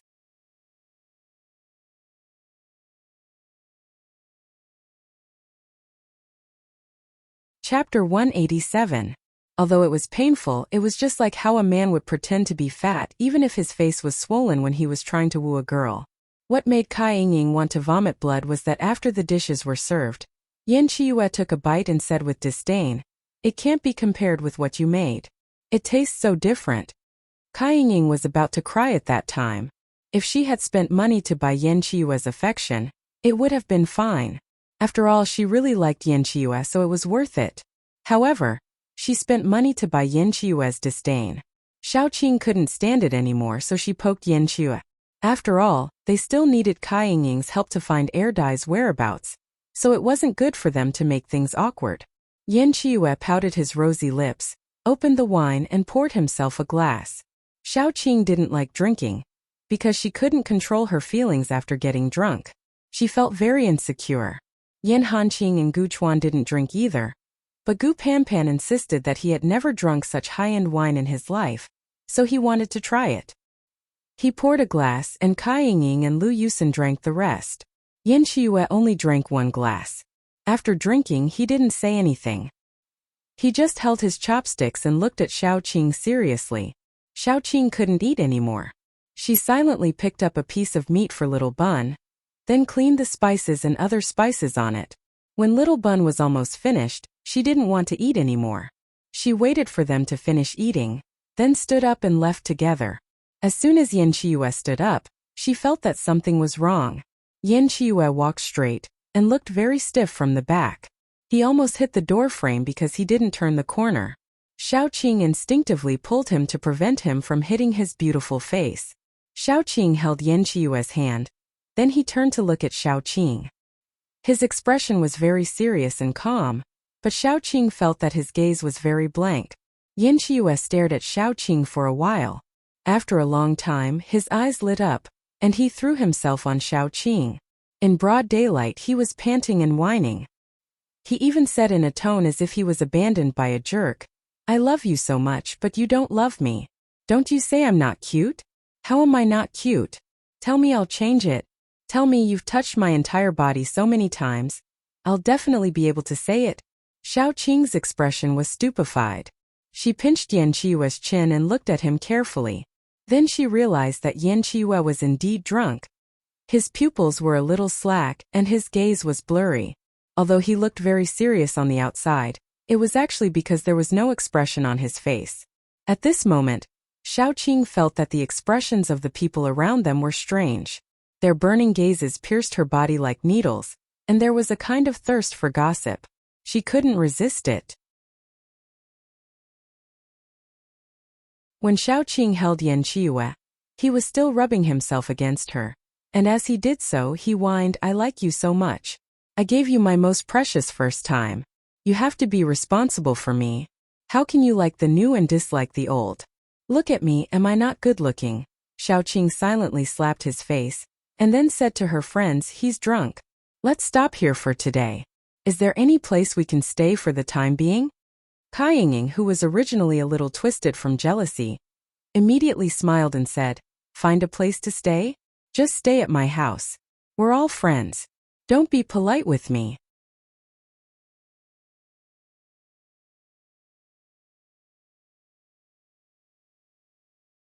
Chapter 188. Xiaoqing frowned slightly and said, "Qiue is quite drunk. If it's too far away, I'm afraid he'll go crazy from the alcohol and won't be able to control himself. Let's just stay nearby. My house isn't far from here. Let's go to my house. It's much more convenient than staying outside," Kai Yinging said fervently. She had already put it this way. If Xiaoqing still refused, it would be disrespectful. She said helplessly, "All right then. Sorry for the trouble." "No trouble, no trouble."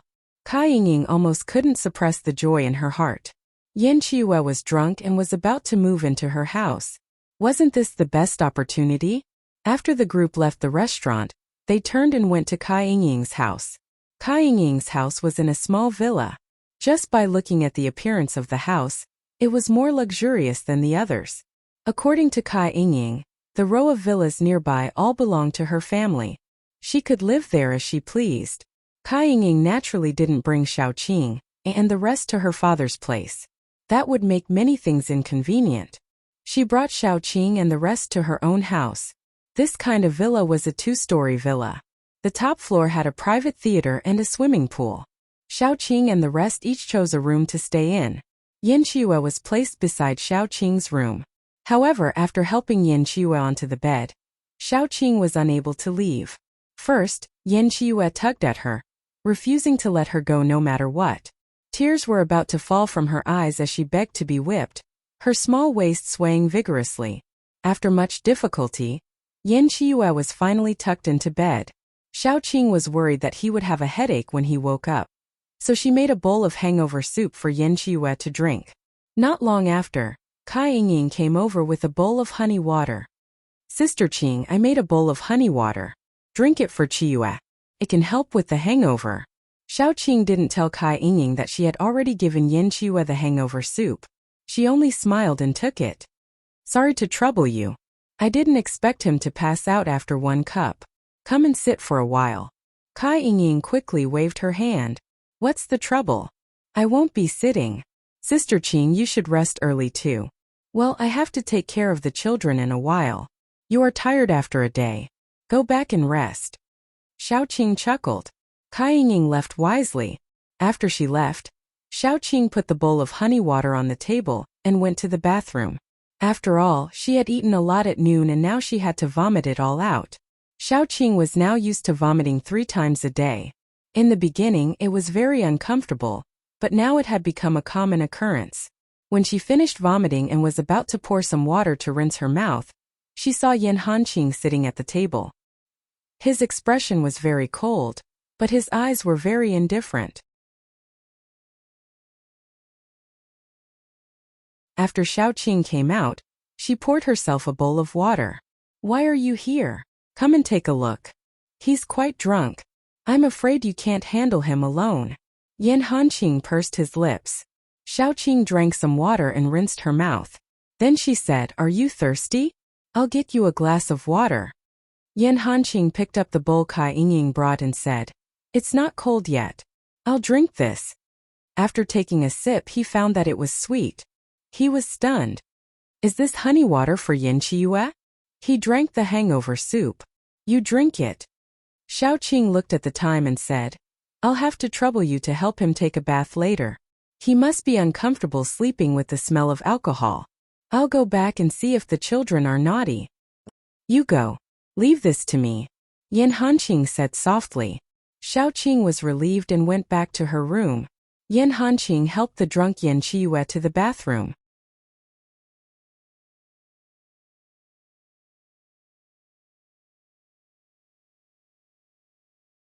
Chapter 189.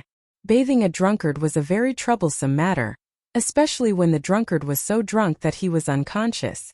Yan Hanqing struggled for nearly an hour before he finished bathing Yin Chiyue and pulled him out of the bathtub. Perhaps it was because he had stayed in the bathroom for too long, but Yan Hanqing kept feeling a little hot. He unbuttoned his collar and sat on the stool beside the bed, waiting for Xiaoqing to come back. After a while, there was a knock on the door. Yan Hanqing thought it was Xiaoqing, and his heart suddenly stirred. The words that he usually did not dare to say or do became an indescribable impulse that lingered in his chest. Yan Hanqing took a deep breath and went to open the door. Before a smile appeared in his eyes, he saw Kai Yingying. Kai Yingying was also stunned. "Where's Sister Qing?" "She went back to take care of the child," Yan Hanqing said with a little disappointment. Kai Yingying's eyes were a little anxious. She forced a smile and said, "Brother Qing, you should go back and rest too. I'll take care of Chiyue. After walking for so long, everyone is tired." Yan Hanqing shook his head and said, "I'm not tired. You go back and rest. I'll take care of him." Kai Yingying hurriedly said, "Let me do it.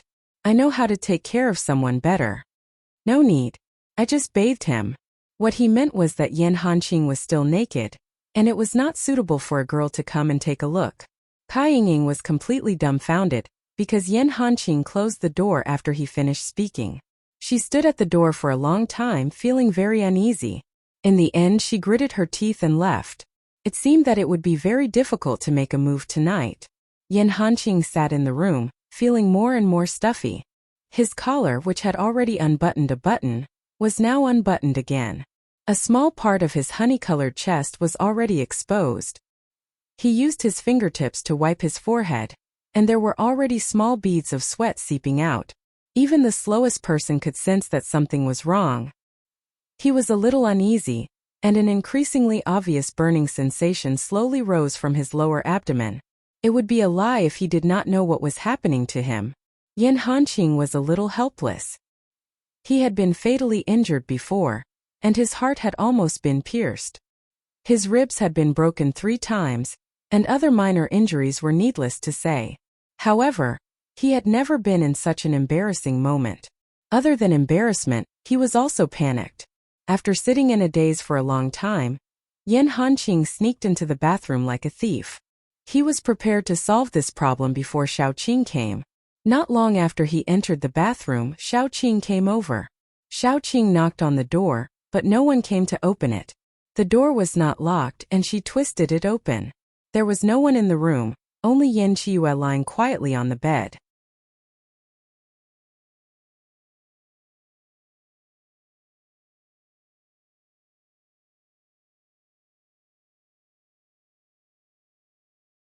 Chapter 190. She took a deep breath and went into the bathtub. She carefully washed herself inside and out 3 times before getting out of the bathtub. Her body was clean and her strong recovery ability had removed all traces. However, Xiaoqing still felt very uncomfortable, both inside and outside. Yan Hanqing was different from Yan Qiyue and Air Dai. Although he was usually very quiet, he was full of aggressiveness at that time. Xiaoqing remembered the feeling of being unable to control everything. After coming out of the bathroom, Xiaoqing calmed down and decided to put this matter behind her. Then she went to the kitchen to make a bowl of soup for Yan Qiyue. Yan Qiyue was drunk yesterday. Although he didn't drink much, his stomach was very weak and needed to be warmed up. Xiaoqing didn't know that while she was busy, Yan Qiyue opened his eyes and quietly looked at the kitchen. His eyes were almost filled with blood. He got drunk quickly and woke up quickly. He woke up before midnight last night, which meant that he listened to live sex for half the night. At this time, if one opened his hands to take a look, one would find that his palms were full of crescent-shaped bruises and dried blood on his palms and fingernails. Yan Qiyue bit his index finger and stared at the remaining button on the ground. The murderous intent in his eyes was about to condense. Soon, his index finger was bitten until it was dripping with blood, and his flesh was torn open. When Yan Qiyue estimated that Xiaoqing was about to come out, he opened his palms and stuck out his pink tongue to lick the blood on his palms and fingernails clean. He didn't want Xiaoqing to find out that he was actually sober last night. He also didn't want Xiaoqing to know that he was full of murderous intent. God knew how much Yan Qiyue wanted to kill all the men around Xiaoqing and lock her up. Only he could get close to her and only he could see her. It didn't matter if Xiaoqing vented her anger on him. He could let Xiaoqing vent her anger on him. It didn't matter if she hit or scolded him. Yan Qiyue even thought that Xiaoqing might be angry at him. However, she was a person who was cold on the outside but warm on the inside. As long as she didn't know that he killed her teammates, she wouldn't hurt him even if he put her under house arrest. After all, she cared about everyone around her. As long as that person entered her heart, this cold-blooded murderous woman would give him endless tolerance and gentleness. But as soon as he thought about it, Yan Qiyue didn't want to hurt Xiaoqing like this anymore. Yan Qiyue turned around and rolled over. The little devil in his heart kept clamoring to kill Yan Hanqing, kill Gu Chuan, and kill all the men who wanted to steal her away from him. Before he could roll himself into a ball, Xiaoqing had already walked out with the soup. When Xiaoqing saw Yan Qiyue rolling around on the bed with the quilt, the awkwardness in her heart instantly surged up. Yan Qiyue couldn't have heard it, right? Or maybe he saw a little. Yan Qiyue naturally understood Xiaoqing's thoughts. He hurriedly said pitifully, "Ah-Qing, my head hurts." Xiaoqing's thoughts were immediately pulled away. She mercilessly mocked Yan Qiyue. "Why are you showing off when you can't drink? You were knocked out after one glass. Is it glorious to hug me and call me mommy when you're drunk?" Yan Qiyue didn't feel ashamed at all. He was like a big worm, wriggling under the quilt. Finally, he wriggled in front of Xiaoqing and hugged Xiaoqing's waist. He blinked his eyes and said, "Actually, this is the first time I've drunk alcohol." His adoptive father was an alcoholic. This caused Yan Qiyue to hate alcohol since he was young. Later on, when he grew up, he hated alcohol even more because it made people lose their minds. If it wasn't for Xiaoqing by his side giving him a sense of security and him deliberately tormenting Cai Yingying, he definitely wouldn't have ordered alcohol, let alone drunk it.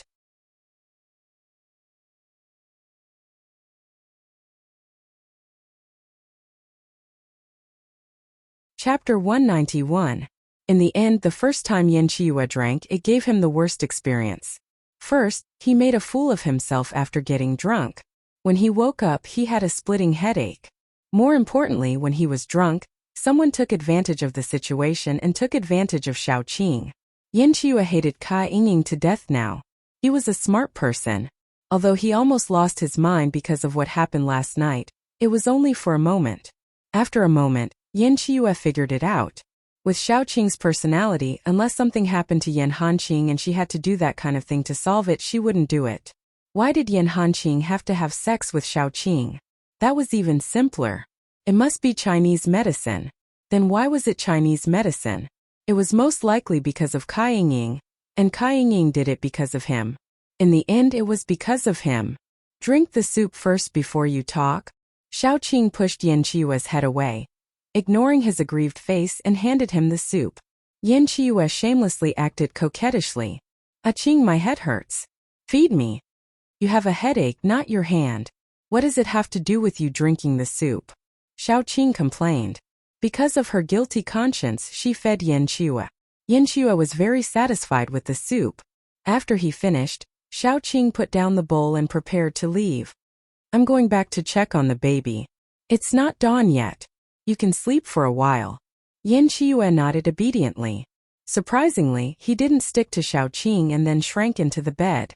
After Xiaoqing left, he lay in bed, calculating which of the drugs he had saved up could be used to kill that little bitch Kai Yingying. If it weren't for her, Xiaoqing wouldn't have to. The more he thought about it, the angrier Yan Chiyue became. He wanted to kill Yan Hanqing as well. Since he was young, he had never been so desperate to get someone. The feeling of not getting what he wanted almost drove him crazy. It should be said that he was a lunatic, but he learned to endure it for Xiaoqing. When Xiaoqing returned to the room, she saw Xiao Tong sleeping on the outside. Then Little Bun hugged Yaya and nestled in the middle. Yaya's eyes were about to roll over from the pressure, and his only remaining ear was constantly trembling. Xiaoqing had to adjust the Little Bun's sleeping position before Yaya was released. The liberated Yaya looked at Xiaoqing gratefully. Every day, it struggled between being crushed to death and still having one breath left. If it wasn't for the fact that it might be turned into a braised rabbit head if it tried to run away, it would have used the fastest speed in its life to escape from Little Bun's evil clutches. Xiao, was Xiao Yu's sleep of the night too? Xiao Tong was Little Bun, she was Xiao sleeping, Xiao little Xiao of us. Xiaoqing didn't get into the bed. She went in with the cold air and found a corner to absorb it. She really didn't want the sun to rise, and she didn't want to see Yan Hanqing and Yan Chiyue. The awkwardness was like gangrene attached to her bones, making her feel very uncomfortable. But no matter how much she prayed, the sun still rose. After Little Bun woke up, he groggily dragged Yaya out of bed. Yaya was dragged by his only remaining ear and stumbled on the ground, looking very pitiful. Little Bun was about to wash up out of habit when he saw Xiaoqing in the corner. Little Bun directly pounced into Xiaoqing's arms and called out Mama. After confirming that it was Xiaoqing, he curled up in Xiaoqing's arms and played dead. Xiaoqing had no choice but to carry him to wash up. After the last time, Little Bun had a side effect, which was that he became even more attached to Xiaoqing. After all, it was the first time he was separated from Xiaoqing for so long. Although children didn't have a sense of time, Little Bun still became more dependent on Xiaoqing.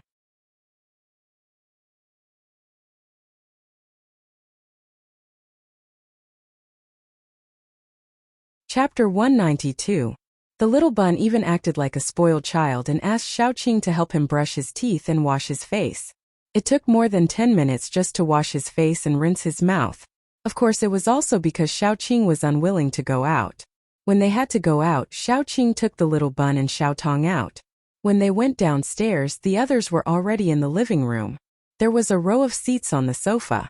When Xiaoqing came downstairs, 3 pairs of eyes locked on Xiaoqing. One was from Yan Hanqing. After he glanced at Xiaoqing, he lowered his head and felt a little embarrassed. The second one was from Yan Chiyue.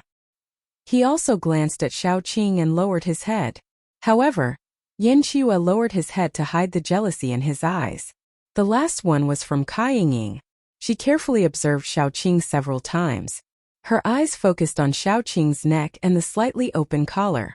In the end, she didn't find any suspicious marks, so she lowered her head to hide it. She was full of doubts now. In the end, she could only blame it on Yan Chiyue not drinking the bowl of honey water. However, Kai Yingying didn't give up. As soon as Xiaoqing came down, she asked in a roundabout way, Sister Qing, you're here. Let's eat. Sister Qing, why don't we get a few more bowls of honey water for everyone to moisten their throats first before eating? The honey water is very effective in detoxifying alcohol, right? Xiaoqing had just cast aside the embarrassment when Kai Yingying brought it up again. She felt that Kai Yingying was actually asking, the medicine in the honey water is very effective, right? You enjoyed last night, right? Therefore, Xiaoqing was extremely embarrassed at that time. Yan Hanqing and Yan Chiyue were equally embarrassed. However, Xiaoqing was still very calm. She immediately said, at that time, I was brewing the hangover soup. I was afraid that it would be mixed with honey water, so I didn't give it to Chiyue. However, don't drink honey water before breakfast. Drinking a cup of milk would be better. Kai Ying was completely relieved. She smiled and asked Xiaoqing to sit down. Then she asked the chef to serve the dishes. The chef made a total of 11 dishes, which filled the table. There were 6 vegetables for meat dishes and 1 soup.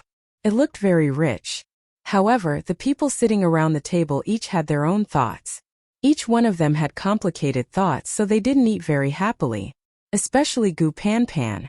She was scratching her chest as she carefully observed. She felt that something was amiss today, but she couldn't tell what it was. After eating, Xiaoqing proposed to leave. Now that you're home, we should also leave. Kai Ying was stunned for a moment. Without thinking, she urged them to stay. Don't be in a hurry to leave. I'll show you around. I'm the host, so I'm familiar with this place. Also, it's your first time in the capital.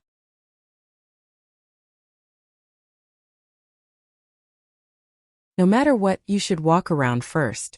Xiaoqing didn't want to stay any longer. Even if she knew that Kai Ying had the ability to make it easier for her to find air dye in the capital, Xiaoqing didn't want to stay for a minute longer. After such an embarrassing thing happened, she even had the intention to kill Kai Ying. If she stayed any longer, Xiaoqing was afraid that she wouldn't be able to control herself and would really kill Kai Ying. If that happened, Kai Ying's father would definitely take revenge. It would be a lot more troublesome for her to find air dye. We're really not going to walk around anymore. We still have things to do, so we won't trouble you. We'll meet again if fate wills it. Xiaoqing smiled slightly and prepared to leave with her people.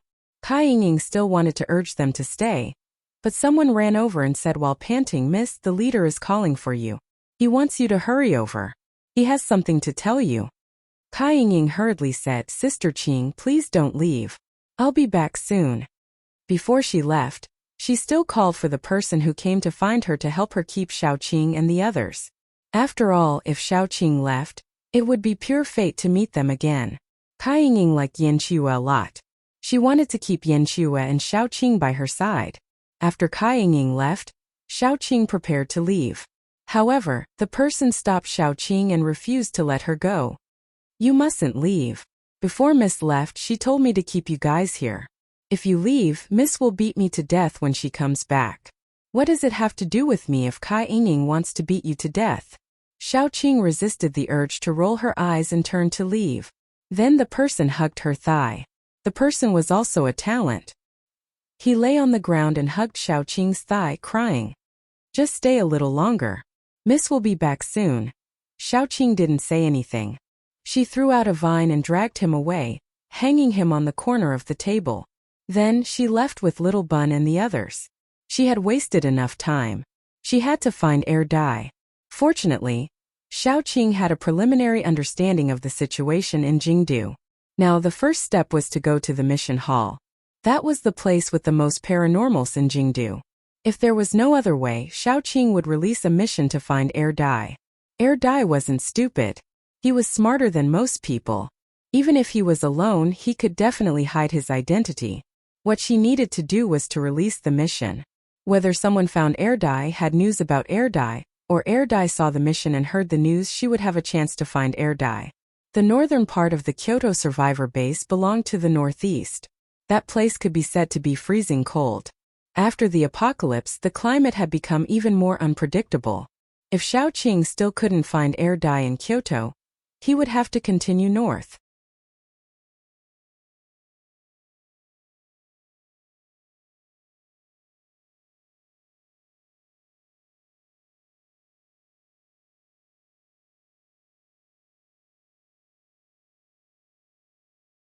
I've already searched all the survivor bases near the mission location. Kyoto is the only one left. That's easy. You should leave this to me. Although my mercenary group isn't big, we still have some power in Kyoto. It's much more convenient than you guys searching everywhere. We can also go to the mission hall and register a mission to find your companion. Sister Qing, stay. Tell me what your companion looks like. I'll let my subordinates look for him. I'll let you guys know if there's any news, Kai Ying hurriedly said. Xiaoqing thought for a moment and said, "He's young and mute. His temper is like a child's. His bangs are a bit long and cover his eyes. After explaining air dye's characteristics, Gu Panpan asked, "Get me a pen and paper. I can draw a portrait." She was an art student. Although she hadn't learned for a long time, drawing a sketch was no problem for her.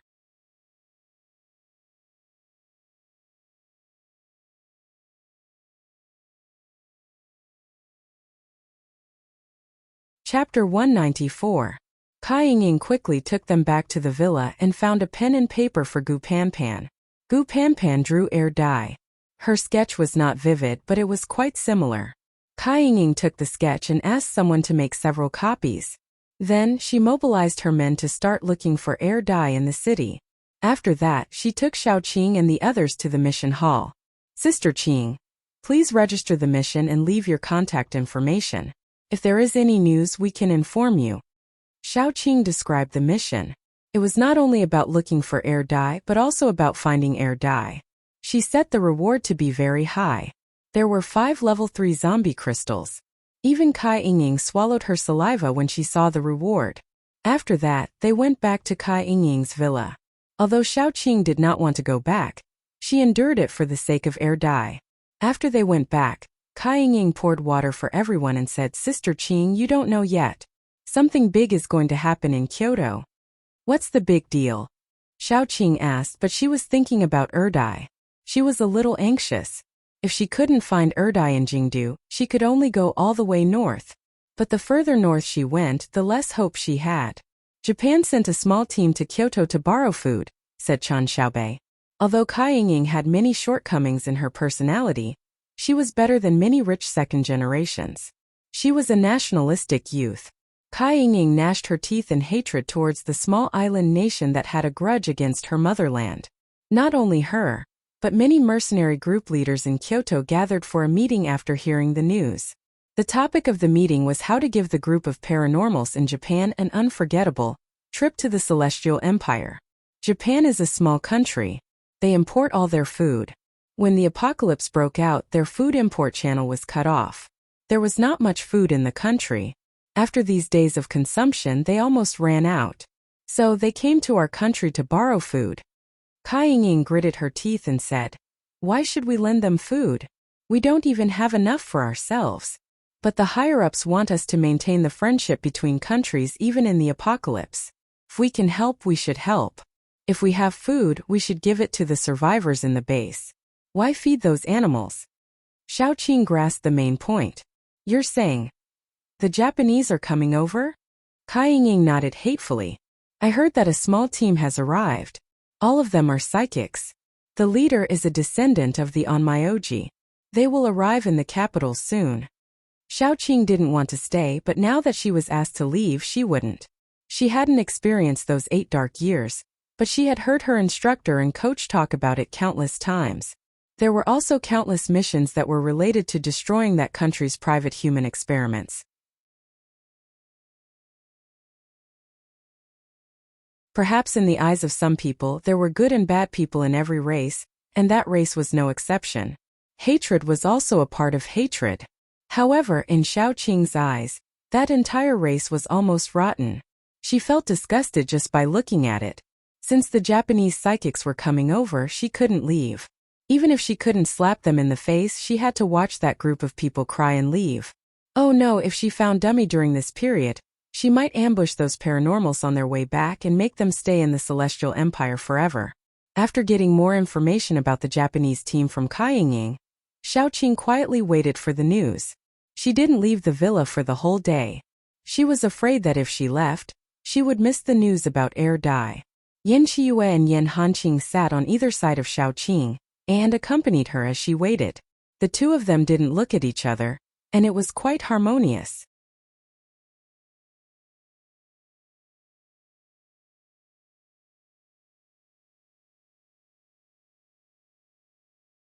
Chapter 195. Unfortunately, Xiaoqing waited for a whole day, but there was no news about air dye. She couldn't help but feel annoyed. Let's wait for 2 more days. If there is still no news, we'll continue north. Now let's go back and rest. Xiaoqing gritted her teeth and said she would never give up looking for air dye. If she couldn't find him in the north, she would come back and look for him again. The Celestial Empire was only so big. She would find Erdai after looking around once, twice, or 3 times. After everyone returned to their rooms, including Xiao Tong, who had brought the little bun back to sleep, Xiao Qing walked to the balcony. She rummaged through her space for a while and finally found a pack of cigarettes. She lit one up. Actually, Xiao Qing didn't smoke much. People who really smoked would inhale into their lungs. She, on the other hand, only inhaled and exhaled. As the smoke swirled around her, her originally irritated mood really did improve a little. The sun slowly sank, but the moon couldn't be seen rising, and the stars couldn't be seen shining. There were only layers of dark clouds, dark and heavy, blocking all the light. Xiao Qing didn't know how long she stayed on the balcony. There was only one cigarette left in the pack, and it flickered between Xiao Qing's fingers. As soon as Yan Qiue came, he choked on the strong smoke and coughed. He almost cried. He fanned the smoke lingering at the tip of his nose and walked up. "Qing, why aren't you sleeping?" Xiao Qing coughed and put out the cigarette but didn't put it out. "I can't sleep. I feel annoyed." Yan Qiue came over and hugged Xiao Qing's waist from behind. He then put his head on Xiao Qing's shoulder. "Don't worry. We'll definitely find it." God knew how jealous he was when he saw Xiao Qing so anxious. He thought countless times in his heart about how to kill all the men who dared to approach Xiao Qing, and how to imprison Xiao Qing in a place where only he could see. However, when he saw Xiao Qing's cold eyes, all his thoughts disappeared. No matter how ruthless and good he wanted to be, he couldn't do it.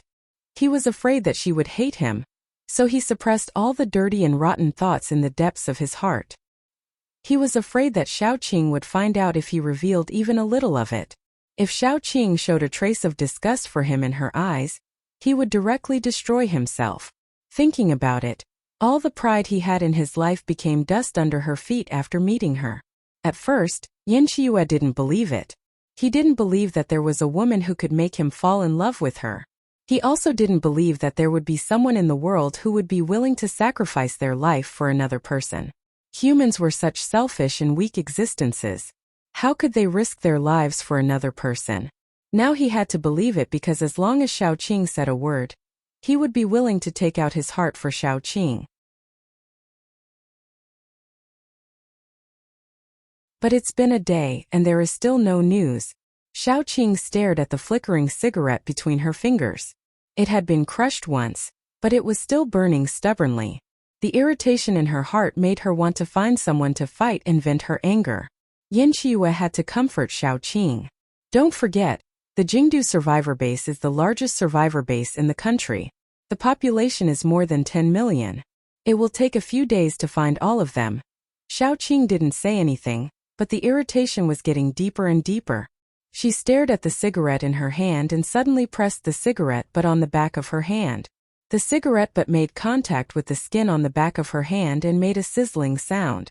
The smell of burned flesh filled the air, but Xiao Qing didn't feel much pain. When the cigarette butt was moved away, the scar on her hand healed at a speed visible to the naked eye.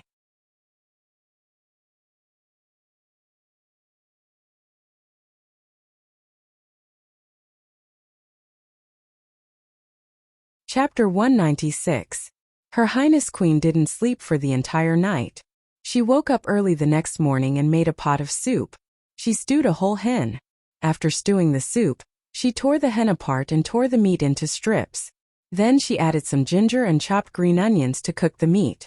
The taste was very delicious, especially the soup. This time Xiao Qing stuffed some mushrooms and wood ear into the hen's belly. She took out a bowl of soup and put the rest of the meat together with the soup. That bowl of soup was reserved for Yan Qiue. When Kai Yingying's chef came to work with a yawn, he found that the meal was already ready. Breakfast shouldn't be too greasy. Although Xiao Qing's soup wasn't greasy, it was more suitable for drinking at night. If it weren't for Yan Qiue, she wouldn't have made it. Therefore, Xiao Qing made extra porridge, almond and barley porridge. When everyone woke up, the porridge was ready. Each person had a bowl with side dishes and chicken soup. Kai Yingying came over to have breakfast with them. During breakfast, Kai Yingying said, "The accurate news is out. The Japanese team will arrive this afternoon." Xiao Qing thought that it was the news from Erdai. After hearing it, She couldn't help but feel disappointed. However, she quickly cheered up and said, "Oh? Is this news confirmed?" Kai Ying hurriedly nodded. "I also heard that although they came to borrow food this time, under the guise of an exchange, they said that they wanted the ability users of the two countries to learn from each other. Only then can they improve. Everyone is holding back their energy now, waiting for that group of people to come and teach them a good lesson." To put it bluntly, the population of the Celestial Empire was astonishing and dense. Therefore, when the apocalypse broke out, there were heavy casualties. But at the same time, the huge population allowed the number of paranormals to surpass other countries. Japan was just a small place. How many paranormals could there be? Coming over for an exchange was a good thing. At least they could vent their anger. Xiaoqing narrowed her eyes and began to plan. When the time came, no matter what, she would sneak in and take a look. Although she couldn't win glory for the country, she wanted to see them get slapped in the face and vent her anger. Xiaoqing couldn't help but ask, "Is there any news about the person I'm looking for?" Kai Ying was stunned for a moment and quickly said, "It's my fault. I forgot to tell you. This morning, someone provided information that they had seen a person who looked very similar to the portrait near a small Esper base near Yanjiang. I don't know if it's the person you're looking for." Xiaoqing suddenly stood up. "Which base? What's its name? How long ago was it?" "Sister Qing, don't worry. I'll go with you in a while. Anyway, that base is not far from the capital."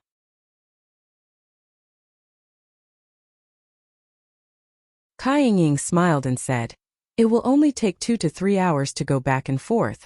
We can still catch up with the Japanese entering the city." Xiaoqing put down her chopsticks and looked around. They were almost full, so she quickly said, "Everyone should be full, right? In that case, let's go there quickly." Yin Hanqing and the others all knew that Xiaoqing was eager to find Air Dai. Now that she finally had news about Air Dai, she couldn't control her emotions. They all put down their chopsticks.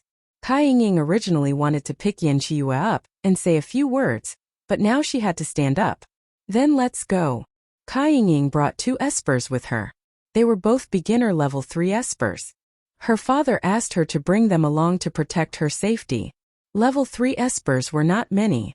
In Kai Ying's entire mercenary group, the number of level 3 espers could be counted on one hand. If it wasn't for her father's love for her, he would never send level 3 espers to be her bodyguards. It should be known that in ordinary small and medium-sized mercenary groups, a beginner level 3 esper could be the leader.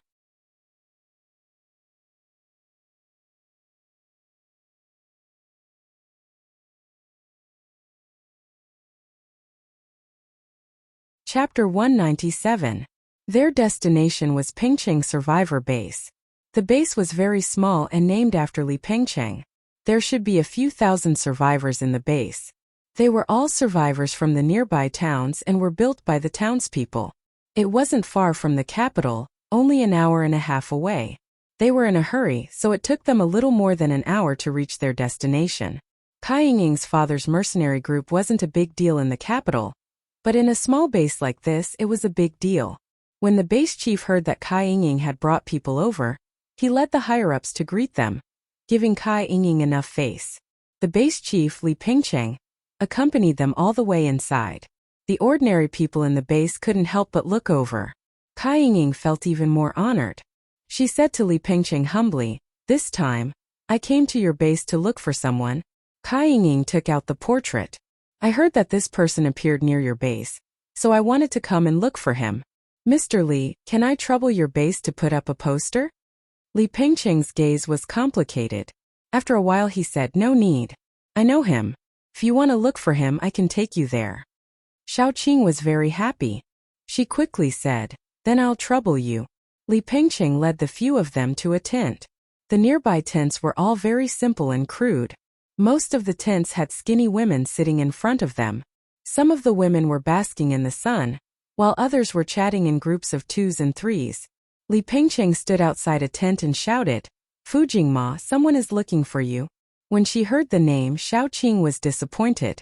Air Dai couldn't speak. How could he give himself a fake name? He must have found the wrong person. But then the curtain was pulled open by a pale, thin hand.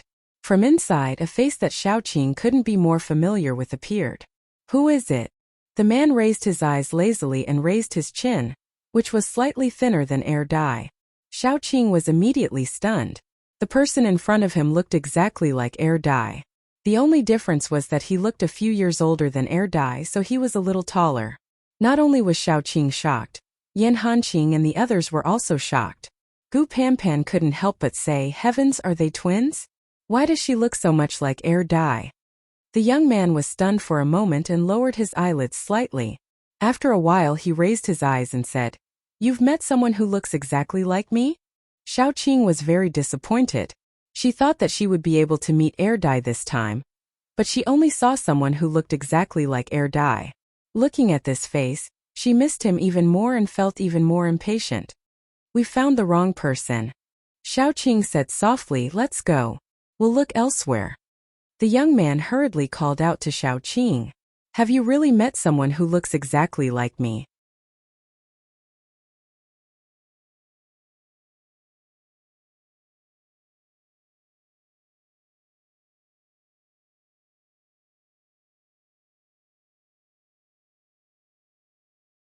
Chapter 198. Xiaoqing didn't know if it was her imagination, but Fu Jingma seemed to heave a sigh of relief.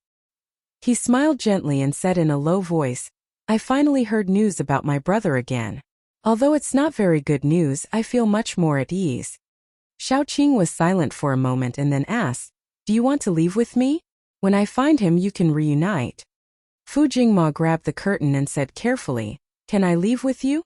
His eyes were very beautiful, and the shape was exactly the same as air dye's. Xiaoqing couldn't help but think of air dye's pair of eyes that were especially dark and shiny when he looked at her. "Yes." Xiaoqing nodded. Yin Qiue immediately climbed up. He was almost hanging on Xiaoqing's body and then looked at Fu Jingma with a smile. "Since Qing has spoken, you should pack your things." Fu Jingma's face was slightly red and he said embarrassedly, "I don't have anything to pack." "Then come with me." Xiaoqing calmly pulled Yin Qiue away from her body and glanced at him. "Stand properly. Why are your bones so soft?" Yin Qiue pouted, feeling wronged. Then she reluctantly straightened her body. If an ordinary man pouted like that, it would definitely make others feel very feminine or even disgusting. However, Yin Qiue didn't. He raised his eyebrows and curved his lips. Not to mention his actions, even his subtle expressions were a little seductive. He simply made people feel that he was the reincarnation of a vixen. Gu Panpan secretly complained. Kai Yingying's heart ached when she saw how flirtatious he was. Fu Jingma indeed didn't have anything to pack. He just packed a small bag and carried it on his back. He followed Xiaoqing. Kai Yingying and Li Pingqing thanked them and the group left. After all, they were anxious to go back and embarrass the Japanese. Along the way, Fu Jingma didn't say much. He was very low-key and calm. After Gu Panpan and the rest compared him to Yin Qiue, they also had a faint good impression of Fu Jingma. They returned at the right time. When they reached the main gate of Kyoto, they coincidentally bumped into the small group of Japanese entering the city. The leader was a young man in a white kimono. His eyes were gentle, and his facial features were not outstanding. However, his temperament made him stand out from the crowd. This should be the successor of the Onmyoji, the representative of Japan's envoy group. Behind the youth was a fierce-looking man in a samurai suit with his hair tied up in a bun. He had a samurai sword on his waist and his steps were steady. He was probably a martial artist before the apocalypse. In the entire emissary group, Xiaoqing only remembered these two people. The one with the bun in the samurai uniform was still all right. He was just a beginner level 4 warrior. Xiaoqing definitely had no problem dealing with him. However, the Onmyoji was more difficult to deal with. Xiaoqing felt a sense of danger from him.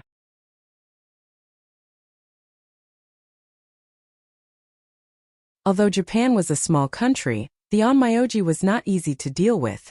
After all, he was the strongest person in his country. If he was too weak, it would be unreal. Xiaoqing and the rest were at the entrance. They watched the group of people enter the city before entering the city.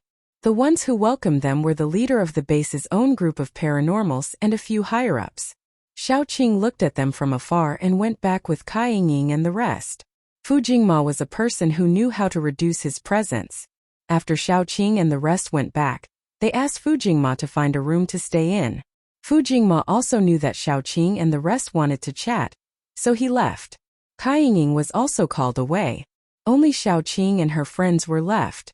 Yan Qiwa immediately asked in confusion, "Why did you bring him back?"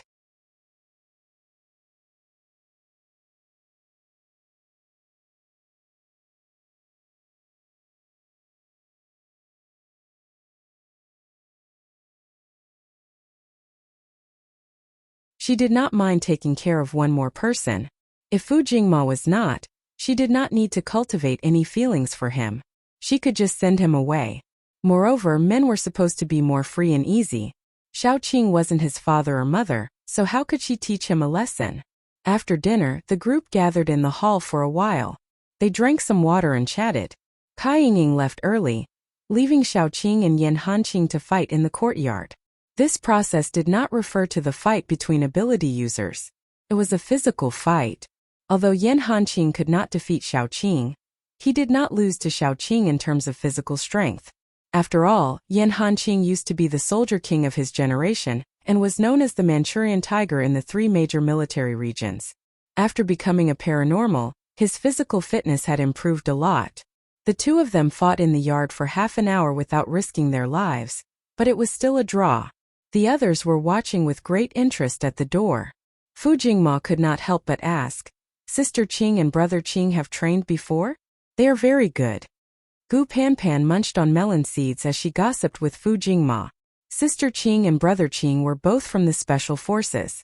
Although they have retired from the military, their skills are definitely top-notch. And this isn't the real thing. Yan Qiyu could not help but roll his eyes at Gu Panpan. "You talk too much." He was not willing to listen to Fu Jingma ask about Xiaoqing. Gu Panpan and Yan Qiyu did not get along. The two of them were born to be at odds. Every time they met, they would quarrel. "You are a trap. How dare you talk about me like that?" Every time this happened, Gu Panpan hated her brother. She was angry that he did not fight for her. "Look, let's not talk about Yan Qiyu." She pestered Xiaoqing every day. Even Yan Hanqing, that honest person, would silently make supper for Xiaoqing and fight with Xiaoqing. Only her brother. He did not know how to talk nonsense. He kept his thoughts to himself and kept them to himself. How could such a taciturn person get a girl? Even if he did not pester her like Yan Qiyu, he should at least take action. Would a girl take the initiative to throw herself at him? Thinking about this, Gu Panpan gritted her teeth. When her brother could be more reliable and take the initiative, she would not have to worry about losing a bunch of hair every day and becoming bald. No, she was most worried that someone would take the initiative and turn her future sister-in-law into someone else's wife. If it was possible, Gu Panpan really wanted to take her brother's place and chase after Xiaoqing. The two of them were like children, scolding and berating each other. The more they argued, the more addicted they became. Thus, they completely did not notice that Fu Jingma had been quietly watching Xiaoqing from the side. The light in his eyes was getting more and more intense.